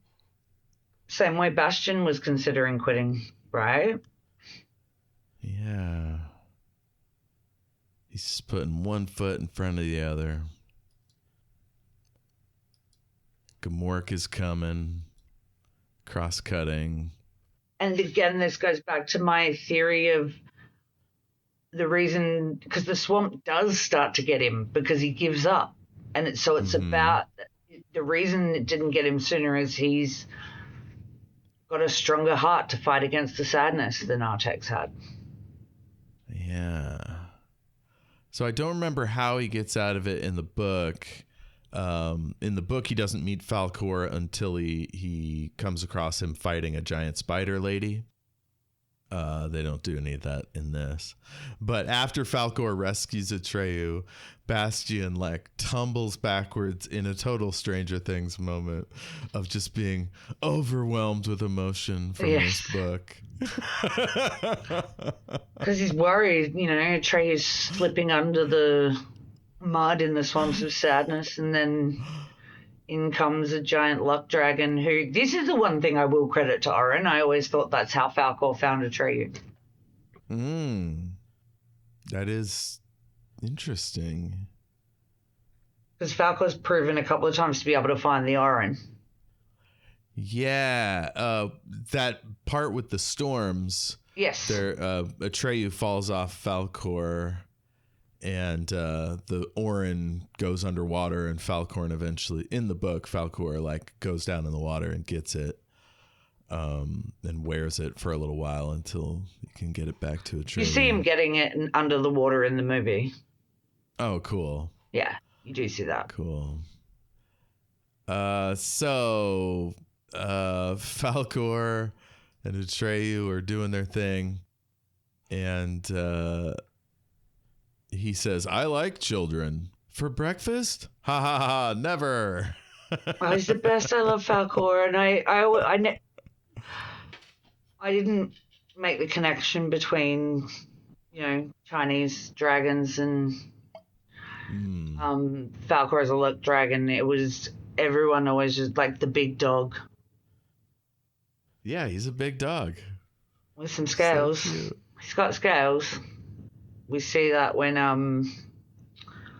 Urgle gives him a jab. Yeah, if your dog gets a scaly back, take him to the vet. Falkor's fine though. He's supposed to be that way. He asks Etrayu to scratch his ear. So cute. Such a really good way of showing I'm friendly. And it does lean into the dog. Luck dragon. My Like name the is way- Falkor. The way his leg moves while Etrayu's. My dog does exactly that if I'm scratching her in just the right spot. And I have to like reposition my hand because if she's getting me with her leg, I'm like, well, no, this isn't a mutual scratching. I don't need you to scratch me back. Could you get round and scratch behind my right ear? I could never quite reach it. Now, this is not in the book. Falkor is never this adorable. So I like this change. I'm glad for it. His eyes cross and his tongue lolls out. Oh, so cute. And I will give my shout out that I give in so many of our podcasts so far. Practical effects, people. Yes. They hold up. They just do. Unlike most movies of this era, this actually seems to have improved with HD. Because the practical effects are so real. I could do a direct dragon to dragon comparison with doing Willow last week with what that CGI bullshit that they called a dragon that grew out of the troll. Oh, the troll. Compare that to Falkor right now. Like, I believe, even if the lips aren't moving perfectly, I believe that is a real dragon sitting there talking to him. In the same way I believe the T-Rex is real in Jurassic Park. Yeah. Practical How many effects. motors do you think they had in that head? Well, it was the 80s. They probably just shoved a little person in there and got them to do it. Oh, no. Just pulling pedals and ropes and things. Could be. Bunch of pulleys. I do think it's animatronic. I think there's... Because you can, as I said, there's a place you can go and hang out with the actual puppet. Yeah. I'll buy a puppet anytime over CGI. Hell yeah. Etrayu and Falcor like bond immediately. At Well, they're one both point he's good like, guys. it's good. I'm glad. He says it's good to have a friend again. Ugh. Yeah. Well, he's just lost Artax, so he needs his buddy. Yeah. And it turns out Falcor has dropped him off to visit some little people. And we meet Endywook. Endywook and Urgle. Urgle, yeah. Now, Endywook is a scientist. In the book, he is essentially like a glorified train spotter. There's a thing that happens where we basically learn that people in Fantasia don't have imaginations. And so this is another thing that Michael End might not like, is that they made this guy a scientist with all these tools. And like, now the guy does have a telescope in the book, but they went like above and beyond with him having all these pulleys and elevators and things. Well, if they don't do that, then you don't get what I think is possibly the greatest line in the film. To the winch, wench. Yes. Oh, shit. To the winch, wench. But yeah, it's a subtle difference. It's fine. I don't think that he's a particularly good scientist. I would agree that even this portrayal in the film is like barely a step above a train spotter. Yeah, it basically in the book, because we're learning about his studies on people that have gone by to go to the gate, and there's a gate that goes to the Southern Oracle. And so he writes down everything he can learn about these people that go by, whether they're rich or poor or tall or short or whatever. Oh, so in the movie he's the expert on the Southern Oracle, but he's learned everything he's learned through the people coming through, not through. Because when Etrayu asks him, "Have you ever been there?" he says, "What do you think?" Which is what someone would say if they were claiming to be an expert on a location that they'd never been to. Yeah. Yeah, absolutely. Also in the book, the Sphinxes are a little bit different. Here they just shoot lasers, but there, what he says is they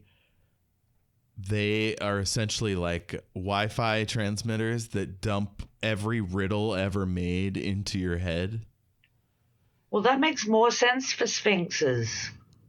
So you basically like overload your brain and die. There's none of this like exploding sparks and stuff. Obviously, it's a movie. They've fancied it up a bit.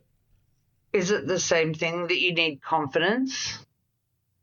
It's very vague because like that knight that rolled up seemed to have confidence. I don't know. But that's what Endywook says. The Sphinxes can see straight into your heart. He's like, this one looks fancy, but all the armor, blah, blah, blah. So I think this is one of the most poignant like life lesson moments. Like, the Swamps of Sadness teach you about the importance of joy. The Nothing teaches about the importance of imagination. These guys teach you about the importance of self-worth and having confidence. And I still say it in exactly the tone of Bastien to myself when I'm like, it's just a little thing. I hear Bastien in my head saying, be confident. Be confident. Be confident.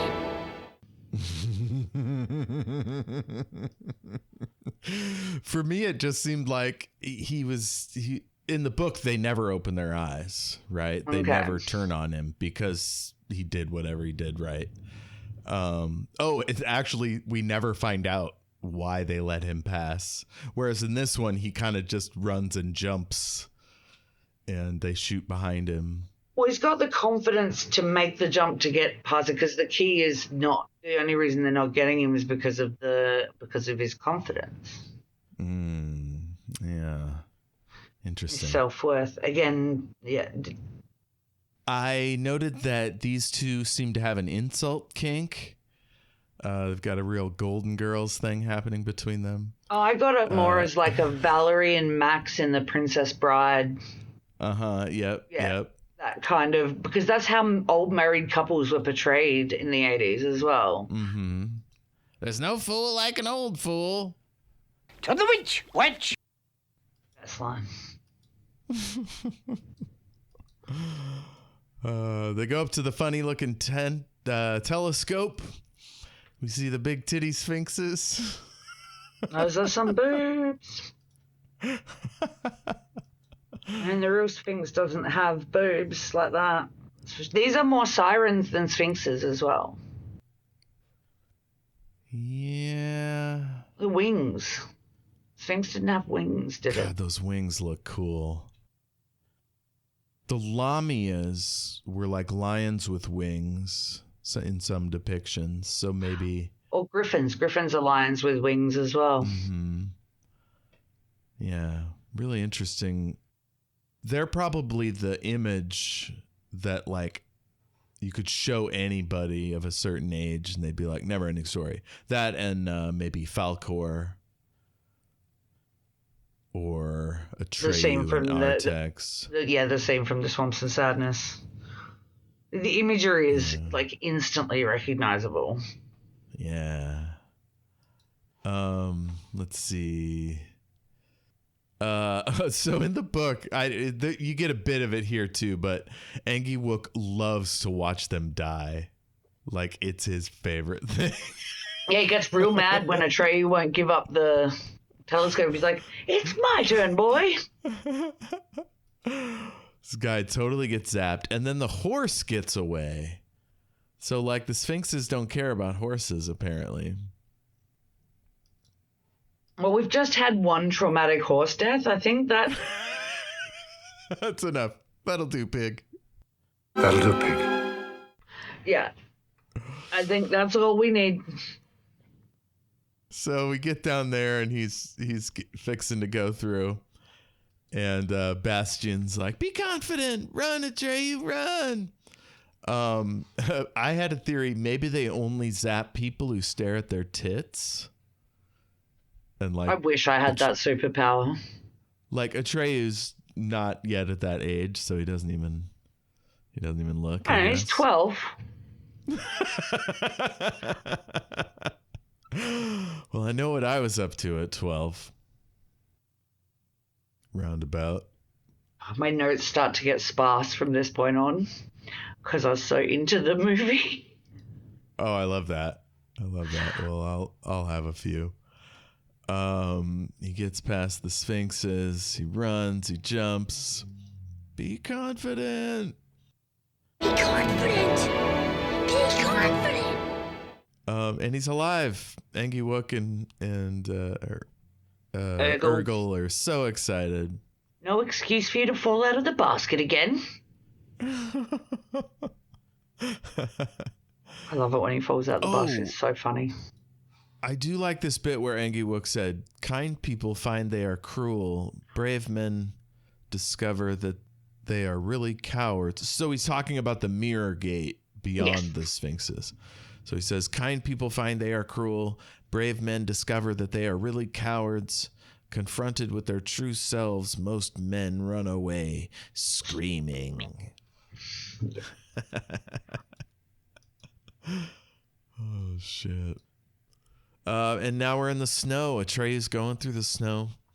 I really like this shot. The sound, not so much. But it's got kind of Last Jedi vibes here with the mirror.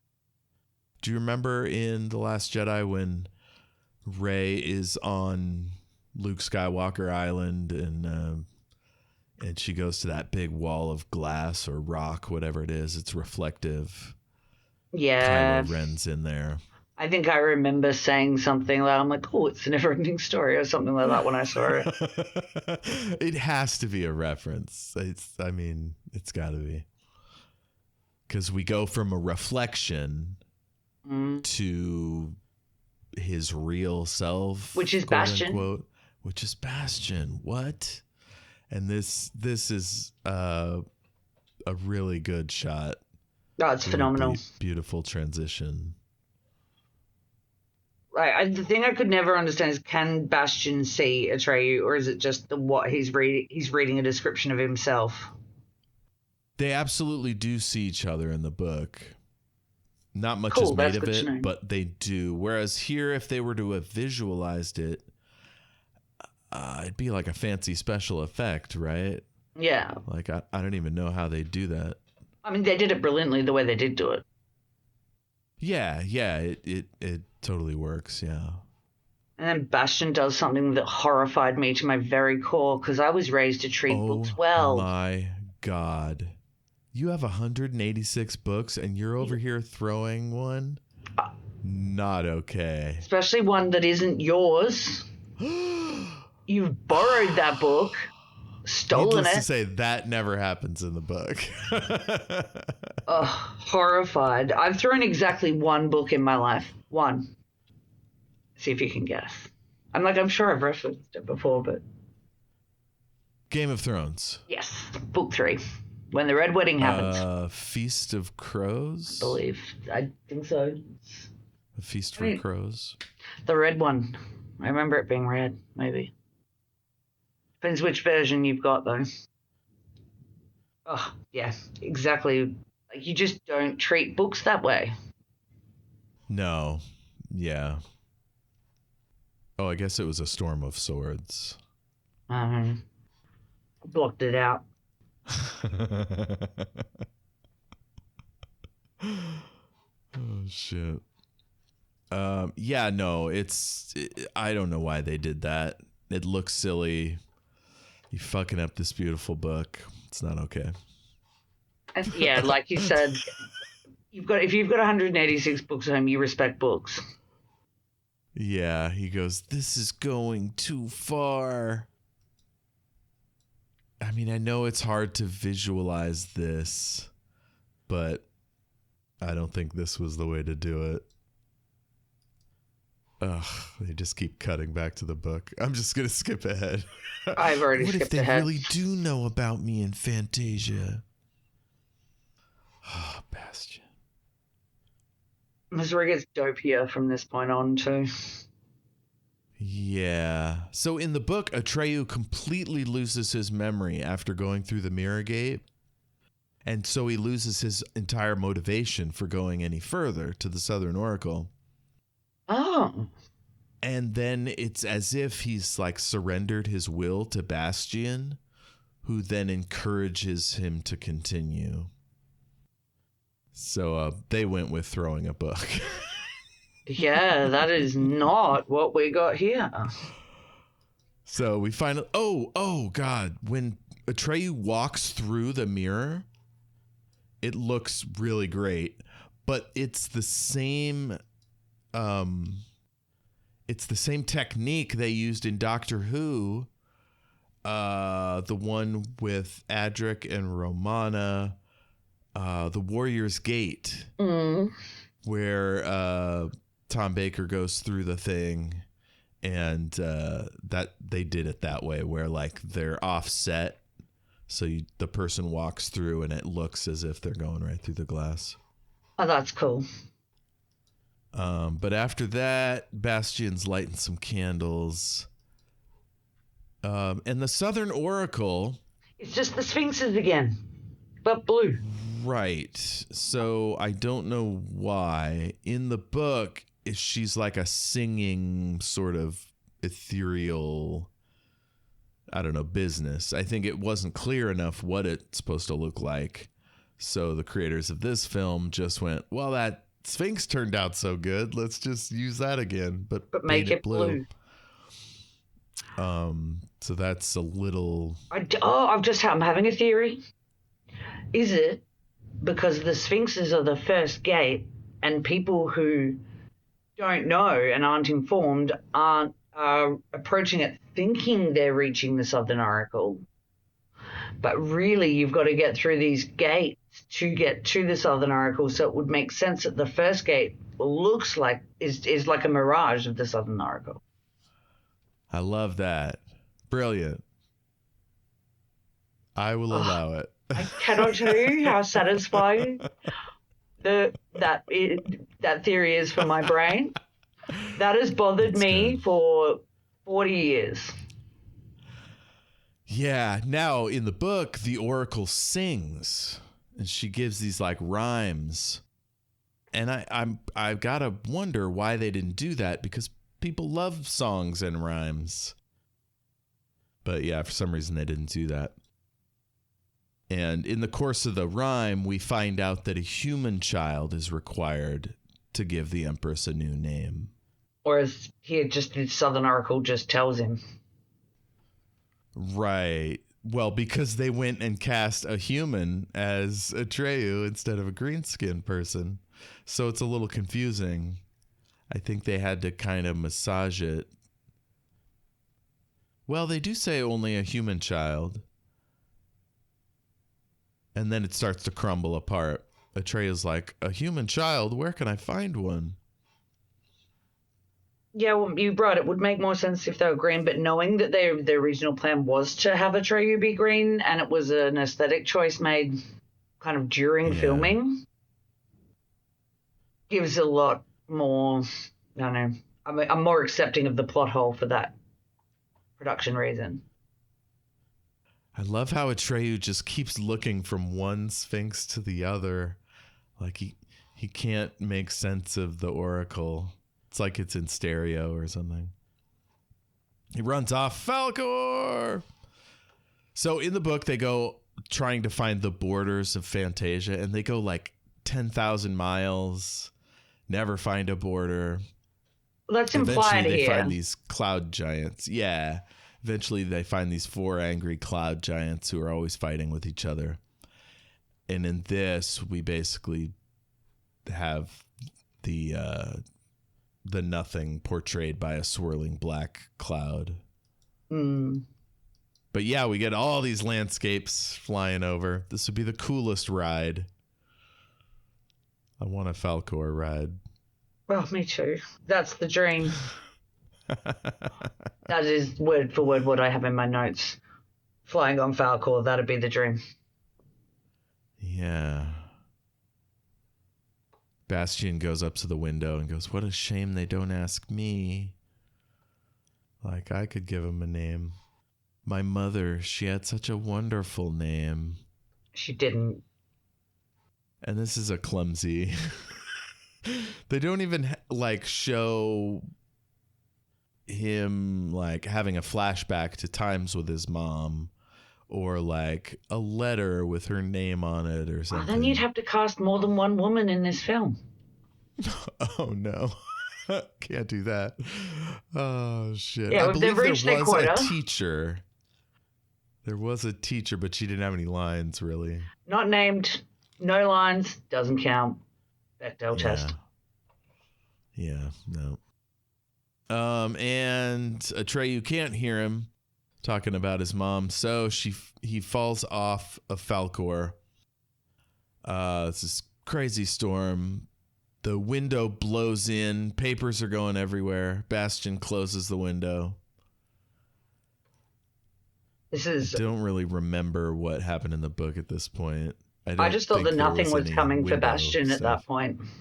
Oh, that's interesting. That's definitely kid brain. I like that. Now in the book, it's super dark. Like here, TV and movies, like darkness is never quite as scary as it is in real life. Because you do have some light sources, because you have to see the characters. Yeah, exactly. Unless you're season 8 Game of Thrones, Battle of the Bastards. But anyway.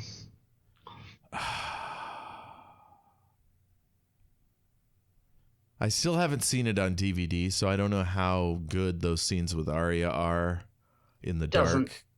I've apparently just darks watched work it. better. I've literally just watched it like in the last year, and that entire episode. And I've got like a, decent sized TV. I mean, it would have been on a streaming platform through my PlayStation, so there's no excuse for it to be shit, really. Yeah, I remember reading an article that said, like, HBO claimed that streaming couldn't get the darks as dark as they should be or whatever. Sounds like excuses after the fact to me. Yeah. Well, it's just like you make television. You don't make home movies, I don't know. So, yeah, whatever. We would have liked to have seen that battle. Especially people who have read the books. Indeed. Oh, God. We will never find out what that battle was supposed to look like. There's a lot we're not going to find out from Game of Thrones. Yep. So Etrayu wakes up on the beach and he finds the rock biter. Second saddest scene in the film. Yeah. My dad was a tire fitter. He had like hands that were like all his fingers were massively just calloused and sausage fingers from being a labourer his whole life. To dig ditches and stuff in his youth. And the rock biter always reminded me of my dad. He was a big dude. Even the stupid bat, I couldn't hold on to them. The nothing pulled them right out of my hands. Yeah, there's nothing quite as lovable as a gentle giant. Of a gentle giant. Even more so one made out of rocks. Yeah. Etrayu says he lost the Orin and Falcor. He doesn't know how to get beyond Fantasia's boundaries. Another beautiful, like scene imagery with all the rocks and the ruins. It's very... Oh, with the murals? Yeah. No, before the murals. Just even that scene, like before when he comes to the rock biter. When he's walking away from the beach into those rocks. Yeah. Yeah, it's got like Greek columns all busted up. Very cool. There's a Universal Studios attraction where the ground opens up in front of Etrayu. It's a big crack through the floor. Yeah, I thought earthquakes being like that was going to be a way bigger problem between this and The Land Before Time. Totally. Oh, shit. I have seen the effects of an earthquake, and it was like one side dropped down 10 feet or whatever. Like, it was extreme rather than like spreading apart. Let's see here. The biter is giving into the nothing. That's hard to see. Heartbreaking. Etrayu goes through some dust and gets to this inner mural area. And these murals are depicting his own adventure. We've got Morla, we've got Arctex,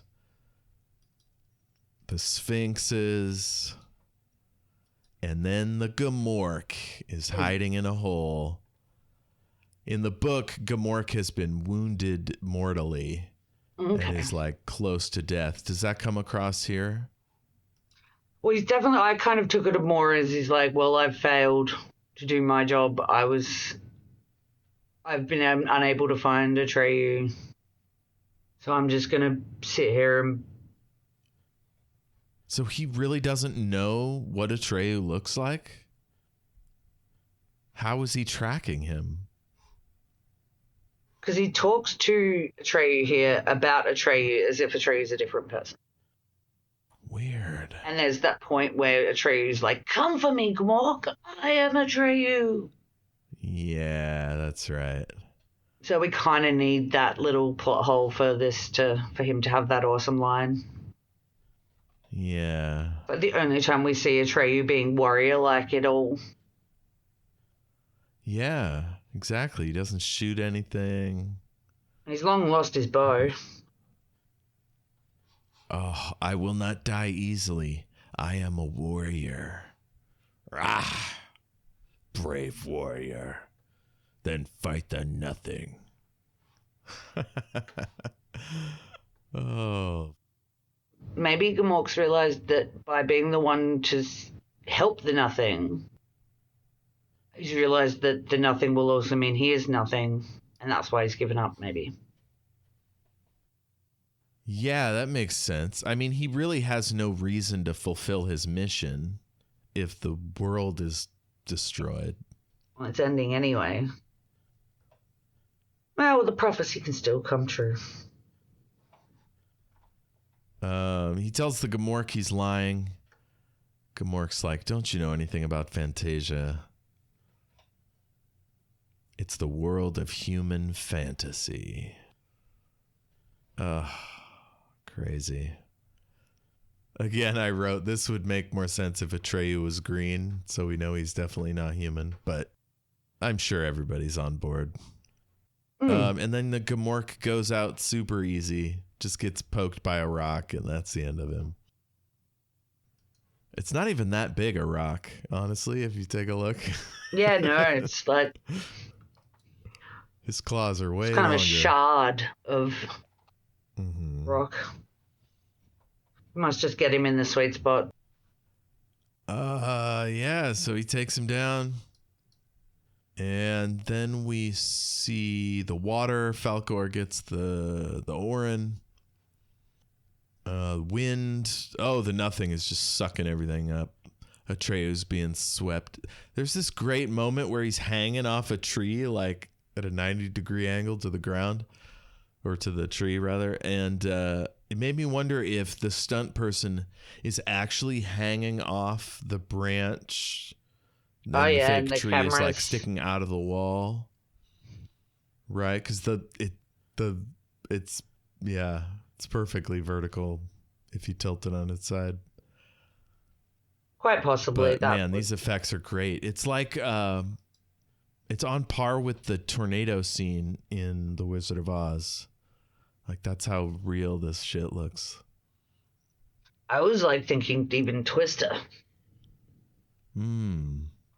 I haven't actually seen Twister. You know what? It's great, and the new one is really good too. I went in with such low expectations, and they just hit all the nostalgia points, and yeah. Nice. Let's see. Falkor saves Etrayu. And then we go back to Bastien. He's, I don't know. He's doing something. He's been deeply moved, I guess, because Etrayu survived.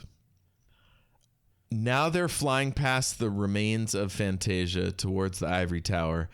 And I wrote, good thing they can breathe in vacuum. I would say lucky, even. Maybe the Orin lets him breathe underwater. I mean, well, Falkor can clearly breathe underwater because he goes underwater to go get the... Maybe Falcor's like the TARDIS and has a bubble of space around. Yeah. Oh, 73 yards. I love that. Yeah, he's got a Falkor force shield. So the Orin is leading him to the ivory tower.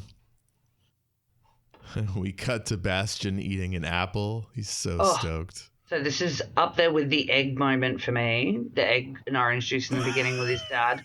Who eats the core? Oh, God. Does he eat the core? He eats the core. No, he can't possibly. And I remember watching this in school and one of the kids and everyone being like, why do you eat the core? And there was a kid in my class who ate the core. I mean, it is a thing that some people do, but it's not necessary. Any more than raw egg and orange juice is necessary. Oh, shit. Terrible. So we get to the tower, and the Empress talks about Bastien. And he is stunned. He doesn't even realize they're talking about him. Fucking eating the core, motherfucker. It's going to bother you forever now, too, isn't it? Welcome to the party. Oh, shit. So the Empress is like, you brought him with you. And he's like, what? Yeah, he brought the human. And I believe at a certain point, somebody says the never-ending story. Yes, she does. She said, because she's describing, just like he is sharing your adventures, others are sharing his. And that's where we as the audience get to go, we're in the movie too.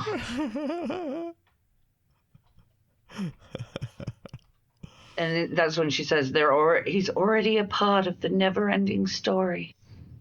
He suffered everything you went through. Now he has come here with you. He is very close, listening to every word we say. What? Oh, shit. So this doesn't really happen in the book. Like Bastien, well, maybe it does. Etrayu's like, why doesn't he arrive? The ivory tower is collapsing. That's when she says that he's already a part of the never-ending story. Never-ending story? What's that? What's that? Just as he shares your adventures, others, that's us, are sharing his. Yay! We're like the Hoovians in Lux. But that's impossible! But that's impossible! And she starts describing his adventures. They were with him when he hid from the boys in the bookstore. Yeah. He has to give me a new name. He's already chosen it. He just has to call it out. It's only a story. It's not real. It's only a story. It's not real. It's only a story. Oh, No! yes. Etrayu! And I don't understand what took out Etrayu here. He fell down. He just What are fell you gonna down. do? Fell down, go boom. The ivory tower is getting nothing. The Empress is freaking out, and then she looks right down the barrel of the camera.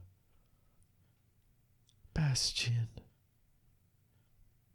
Why don't you do what you dream, Bastien? I have to keep my feet on the ground. Look, now he starts listening to his dad. He's at school after dark, in the attic, hiding after he's stolen a book and missed his maths test. Now he starts listening to his dad. I will do what I dream. It really shows up his terrible acting when she's so good. Mojo!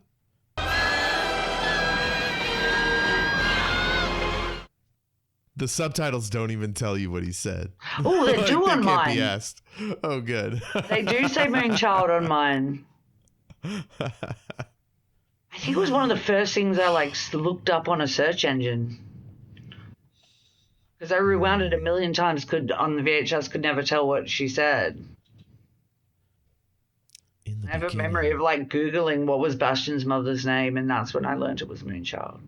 No, pre-Google, probably Yahoo or Alta Vista. So the childlike Empress tells Bastien, what's the deal?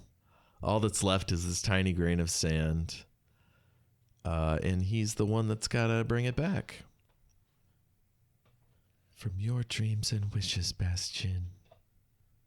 How? Is this where she gives him the Orin? Oh, she put the last grain of sand of Fantasia in his hand. In the second movie, the Orin that Bastien has is the one off the front of the book, and so when his dad's running around reading about him in the book, the Orin is missing from the front of the book. Interesting. It kind of acts like the wardrobe in Narnia. Yeah. He says, how many wishes do I get? As many as you want. See, none of this restricted them to 3. Now, in the book, they don't tell him that the more wishes he makes, the more he forgets about his human life. But that's one of the limits they put on it. That happens in the second movie. Oh, nice. So that is the main story arc in the second movie is the lady. Do they have the like hand palace thing? Yeah. Yeah, that's all in the second film. Okay, cool. I think you should go watch the second film. You could probably skip the third one. Yeah. Yeah, I'll do that. So his first wish is to fly on Falkor, which he does. It's a great exaltation. That's my mom's favorite scene. Now, when you were a kid, when you saw this the first time, did you cheer? Yes. And many times since, probably when I watched it for this. I love the moment he sees the people that survived. Somehow Same. he wished them back into existence. Artax especially. Oh, yes. Etrayu, Artax.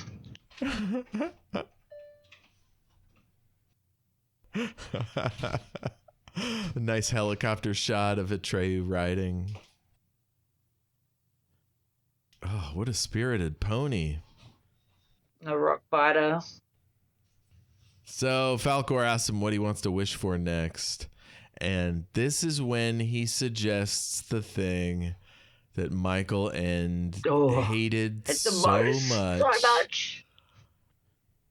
Breaking into the movie, which on its face isn't a terrible idea, right? Because if Bastien has the power to affect the book he's reading, then we as viewers ought to get a moment maybe to like feel like we're almost within reach. Yeah, but the way like they that. do it is just not Bastien like. Bastien doesn't get revenge on his bullies. Like it's you can't take Falkor to the real world, right? That's not a thing. Especially because everyone else, besides the bullies, like people are running and screaming in the streets. Like, not just the bullies, the adults, everything. I would be more accepting of it if only the bullies could see Falkor. I love that. It's just a tiny little change that makes it smaller. I think that's the problem, is it's such a big swing. You know, it's not just like a little bit of the book peeks out and affects people that Bastien knew. Yeah, it's too much. And in the book, because there's a whole other movie's worth of events that take place that I guess probably happen in the sequel, it cuts that off at the knees, right? If Bastien could go home right away, which apparently he just did, then that would have been his first stop, right? To see his dad and be like, Dad, I stole this book. It caused all these problems. It makes sense. Which he's not able to do until the end of the first book. And that's when the second movie they have to like conjure a reason or a mechanism for him to go back to Fantasia. Like it's somewhere kind of like Narnia he can bounce in and out of. Interesting. But he begins to, because of all the wishes he's making on Orin, he begins to forget his life back in the real world. So his dad's searching. That's where the storyline of his dad searching for him really, plays parallel to everything he's getting up to, because it's the emptiness that's coming is the essential bad entity in the second film. They do this whole thing that it's kind of like the nothing, but it's called the emptiness. It's the First Order. All remaining systems will bow to the First Order! Yeah. You know, from The Force Awakens. Yes. Hey, the Empire is still sort of here. It's just smaller. Well, these movements, they never go away completely, unfortunately, as we are seeing in real world time. Yeah. I've been watching a lot of Louis Theroux documentaries, and there was one where he went and hung out with these, like, alt-right YouTuber types. It was really interesting. And you realize these, and the way these guys speak about the Nazi salute. Oh, no. And this is before Musk did it. And they call it the same thing that he called it, the Roman salute. Oh, Jesus. Like, if it looks like a Nazi, yeah. There's just some things we should, as a society, agree that we're done with that. Like, I love the Germans because if you goose step and do Nazi salutes and stuff like that, there was, like, you will get massive thousands and thousands of euro fine. There was some college kids from somewhere that did it out the front of the Reichstag, and they got charged like 5,000 euro an incident kind of thing. Because when we're on all my tours that I was on, as we're driving into Germany, like the bus guides are like, don't do this. First of all, it's crass. Second of all, you will get charged thousands of dollars. The Germans take this stuff very seriously. Yeah. So. Meanwhile, over here in the land of the free, we just let them do their dances and shit. I mean, we raise hell, but they're out there. Well, it's accountability, right? Like, it's that's the problem when you are like, freedom for everyone, whatever kind of freedom you like. It has that. It's like, well, maybe we can just agree as a society that, like, hate speech and hate gestures, we're done with that. Yeah, I don't know. Maybe the battle flag of the seceding South shouldn't be something we fly anymore. I don't know. It's just my suggestion. But we can't violate people's. I mean, we can't talk down here. We've got our colonizers' flag as a part of our flag. That's weird. It's fucked up. It's fucked up. There's an amazing Australian hip hop artist called Earthboy, who's my favorite, and he has a song called Empire Tags, which is talking about like the flag being tagged by the empire, like, and the main hook is just like, how long is it going to take? When we're going to get a new flag?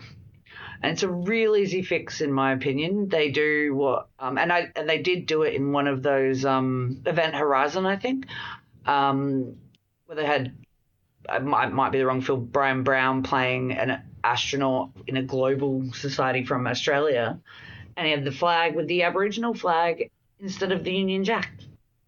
Nice. That's cool. That just feels like a real quick, easy fix, but, you know, ingrained racism due to colonial history, that's a real thing. Well, we did it.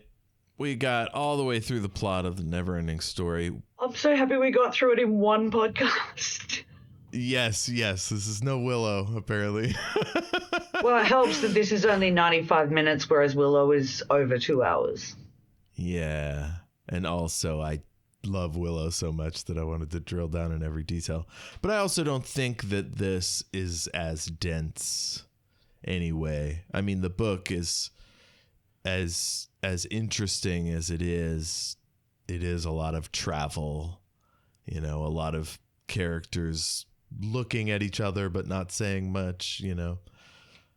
I reckon I could edit Willow down to 95 minutes and it would be a better film. Yeah, you're probably right. I know, we know what parts I'd cut out. That stupid battle. Fuck that battle. Oh, shit. No, you could easily cut Willow down by half an hour and it'd be a better film.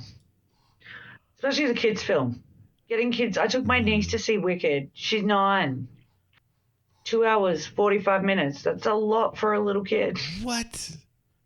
I guess I did see Wicked. That I shouldn't be so surprised.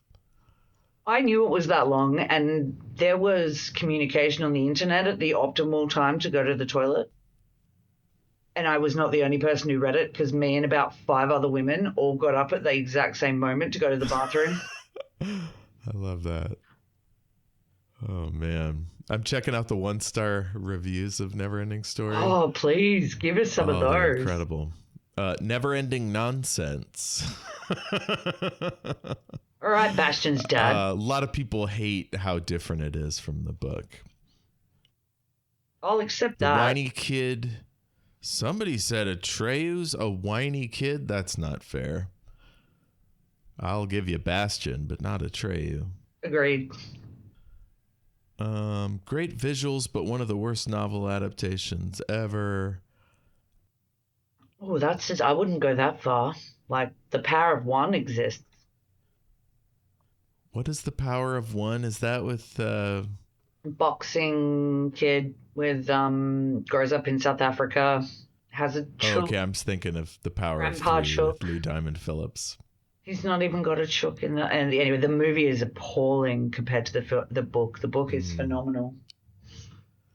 This person doesn't like the effects. The effects were the main selling point of this movie, which is odd because they were lame even by the standards of 1984 and for movies aimed at children. Don't forget, this is the same year Ghostbusters and Gremlins came out, so it can't really even be forgiven as just antiquated. I would say this is better than Ghostbusters or Gremlins and holds up better in 2025, better than either of those films do either.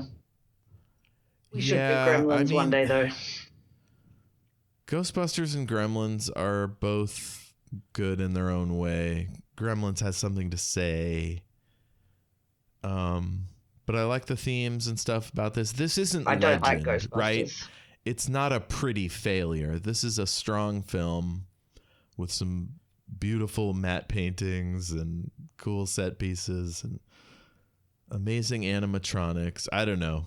There's so much to love about this film. I don't worry too much about the effects, right? Like, what effects? We've got some shooty Sphinx lasers, you know. But this is my point I was making earlier about practical effects. The reason this holds up so well is the minimal technological effects. Everything is practical. Everything is animatronic. Like, there's a couple of like blue screen moments. Actually, the worst one isn't even in Fantasia. It's when Bastien is like up at the window and looking out at the storm, and there's that very clear blue screen line. That's probably the worst effect in the whole thing, and that's not even in Fantasia. But again, yeah, practical effects every time. This is a hill I will die on. Yeah, 1-star reviews out of 10 you're bound to come across some dopes. But most of them are about the book, and I'm alright with that then. Yeah. No, complaining about inaccuracy from book to a film, that's completely fair critique. Why would a wolf looking for a meal track something that had just traveled 10,000 miles away through the air? How does it arrive so soon after the prey does? How would that even be possible? This person, I don't think they would be satisfied by the book either. The Gamork is a magical creature, and I think it can teleport. That's so the I only have a answer. theory. No, that's all that's left of Fantasia at that point. Got to remember, most of Fantasia at that point distances have shortened. Yeah. have fallen prey to the nothing. Therefore, it's a tiny little space now. It's why the memories are on the walls,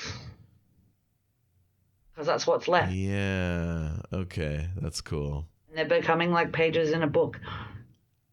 I could theorize on this live. Like I will justify any aspect of this film, except for the apple core and the raw egg. Yep. Get those out of here. Employ some CGI. Cut out the apple core. It's just a turkey leg. It is. Oh, it's just.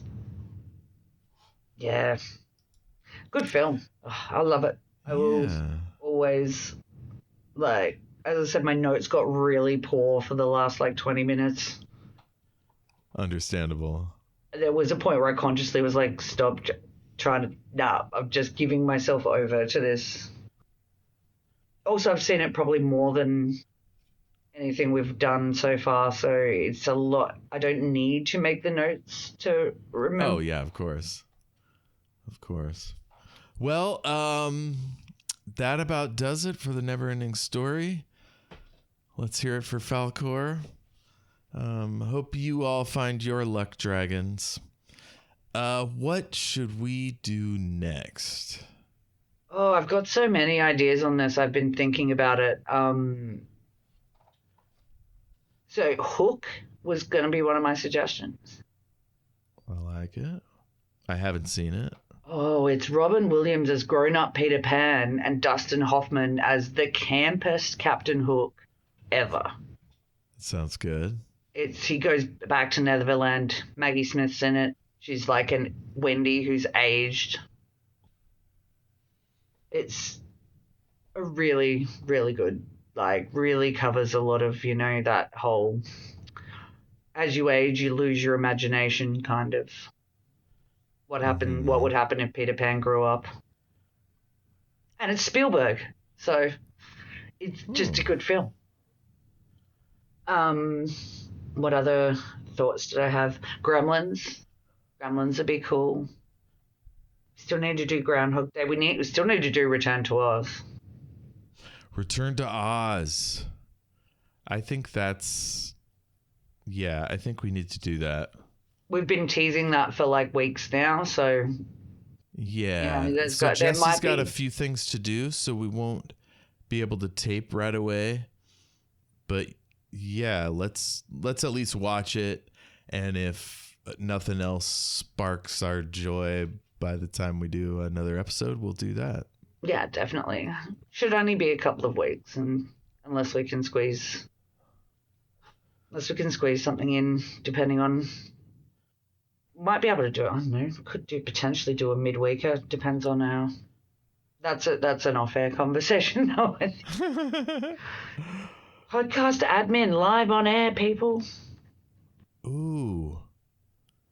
My hold has finally come in for Alien Clay by Adrian Tchaikovsky, so that I know what I'm going to be reading. I'm rereading The Handmaid's Tale. Cool. I started it when I was getting my Wicked tattoo. I was like, let me read about something more painful than what I'm experiencing.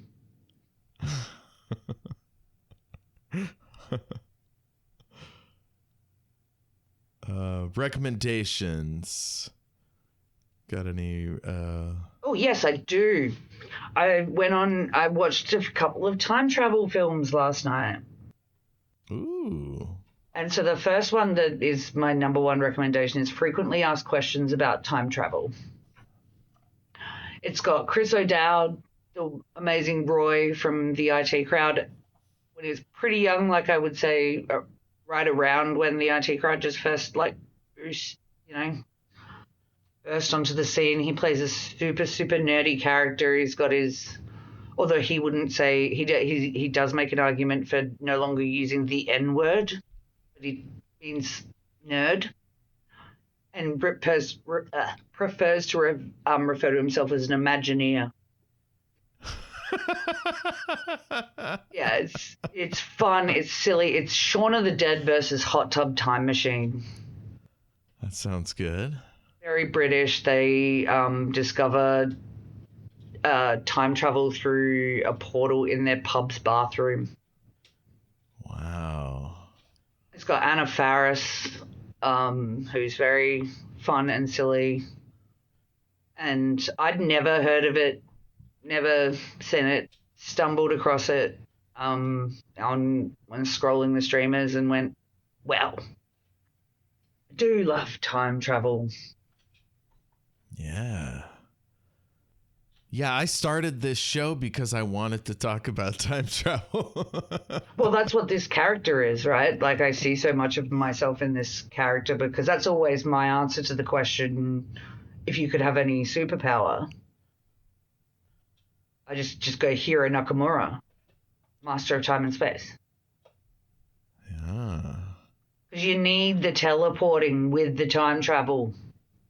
Because it's going to be real annoying if you want to go to like all these locations throughout historical locations, for example, and then you've got to go by like boat that takes 18 months. No fun. Like if I'm in Australia, right? So if I want to see something happening in Europe, time traveling, I've got to go out on a boat that's going to take a year and a half, and I'll potentially die of scurvy along the way or whatever.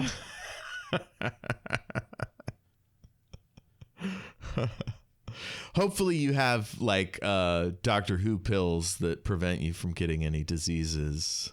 Well, that's where the TARDIS, really covers off and, does the language stuff as well. Mm-hmm. My other recommendation? My recommendation, I'm reading... oh, wait, go ahead. Oh, it's another time travel film. Clearly, I was in a mood last night. I watched these two films and Tenet. And both of these two films made more sense than Tenet. But it's called From Time to Time. And it's a bit more of a kiddie fantasy drama. It's got Maggie Smith. It's directed by the same guy who did Downton Abbey. And there's a bunch of the actors from Downton Abbey in it. Hugh Bonneville, who was also in Doctor Who. Mm-hmm. And the guy who's what's his name? The car driver. He starts off as the chauffeur in Downton Abbey and marries the youngest daughter. I can't remember. Anyway, same director.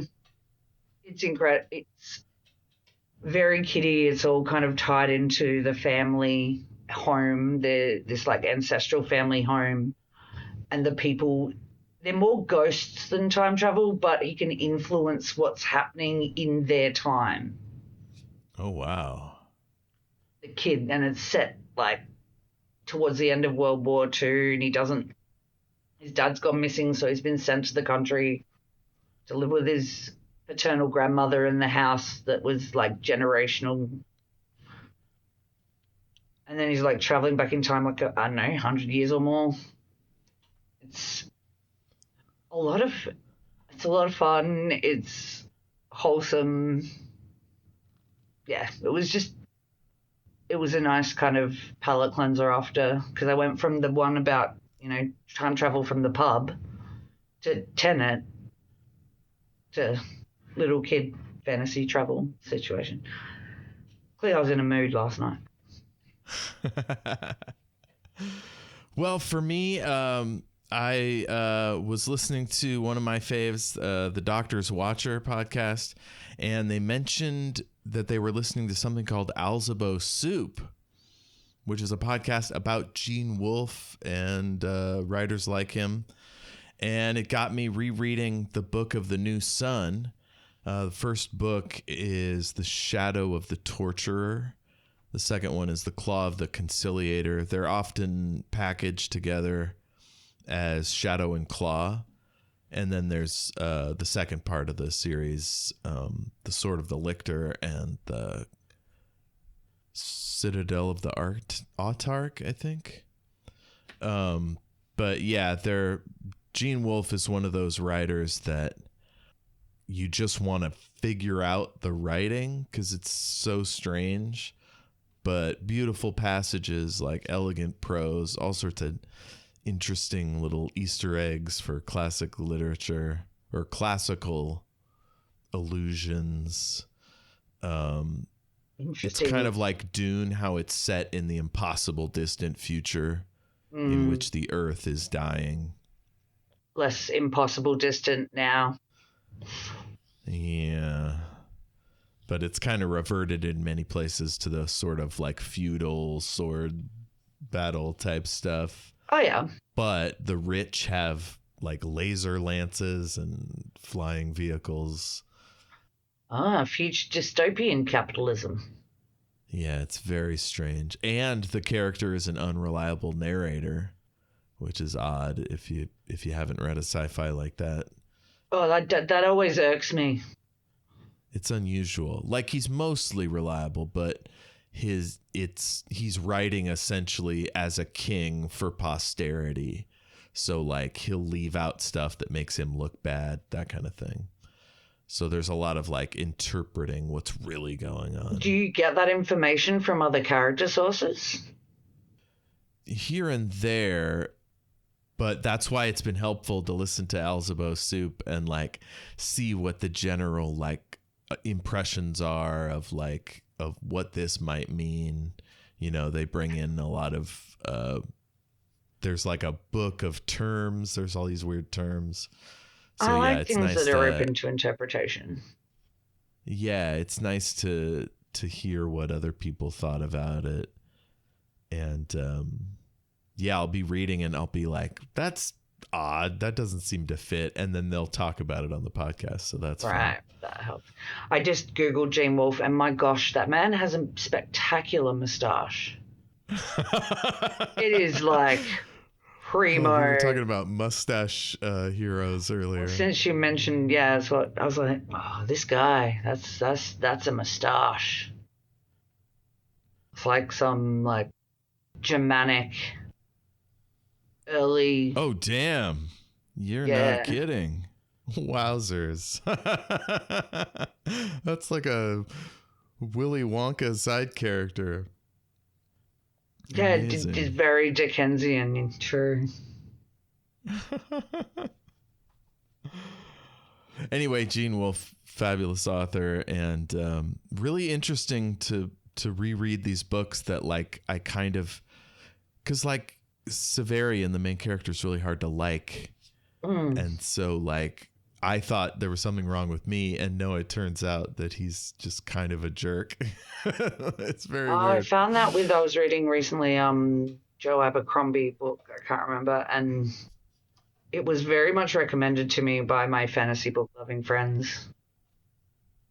And then I didn't particularly enjoy it. And then I got that same friend came to me later and went, I don't know why I recommended that to you. It's not your. Oh no. This is well written, but it's not my kind of thing. And the female characters, when they are few and far between and are very one-dimensional. And that always loses me. Yeah, Gene's female characters are three-dimensional, but it is like a white man in the 80s, you know? It's, you know, all that like inherent bias. Yeah, that's that. Yeah, I can't imagine you would like these books, but they are good, and I do recommend them. It's okay. Things can be good and not for me. That's right. More people realize that, we'd have less arguments on the internet. Like all the people who are in the, like most of the Doctor Who internet, I just want to be like, and I have commented this before, I'm like, no one's making you watch it. Oh, yeah. Oh, yeah.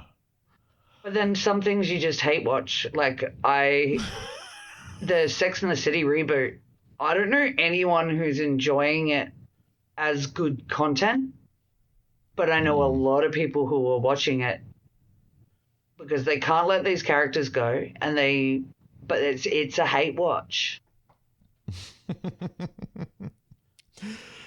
Well, if you're hate watching us, folks, that's fine. Keep listening. Yeah, listeners are listeners.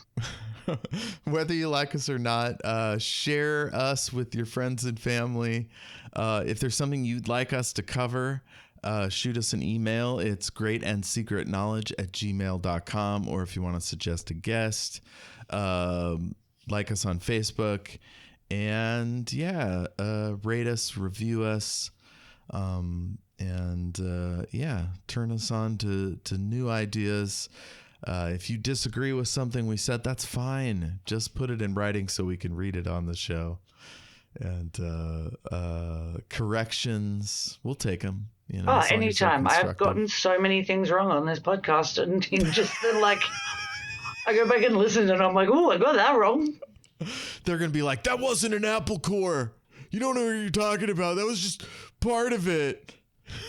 You missed him putting tequila in with the egg and the orange juice. It was the hair of the dog. Yeah. It's fine. It was the 80s. Weirdly, that would have been more acceptable to me than just an egg and orange juice. All right, folks. Thank you so much for listening. Have a good few weeks, Jessie. We will see you around the bend. Catch you on the flip side. We should do a watch party, though. You know what I mean? Watch something at the same time. I mean, I've started doing that when you're watching, I figured out to start watching along to things only in the last few podcasts we've done, and it has required me to have less intensive notes. Yes. And absolutely. I stay on topic more if I'm watching. That's not what we do here. No. Tangent City. All right. Well, thank you so much for listening, folks. Let's leave you with a nice little quote from this thing. There was one I didn't use. What about, it's only a story. It's not real. I hate that one. Never give up, and good luck will find you.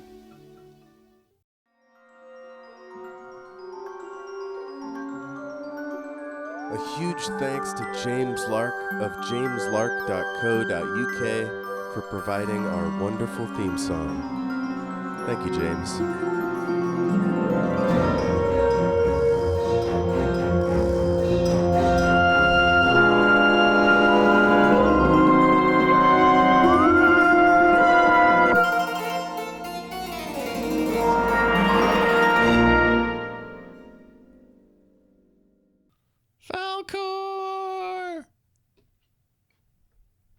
There's no fool like an old fool.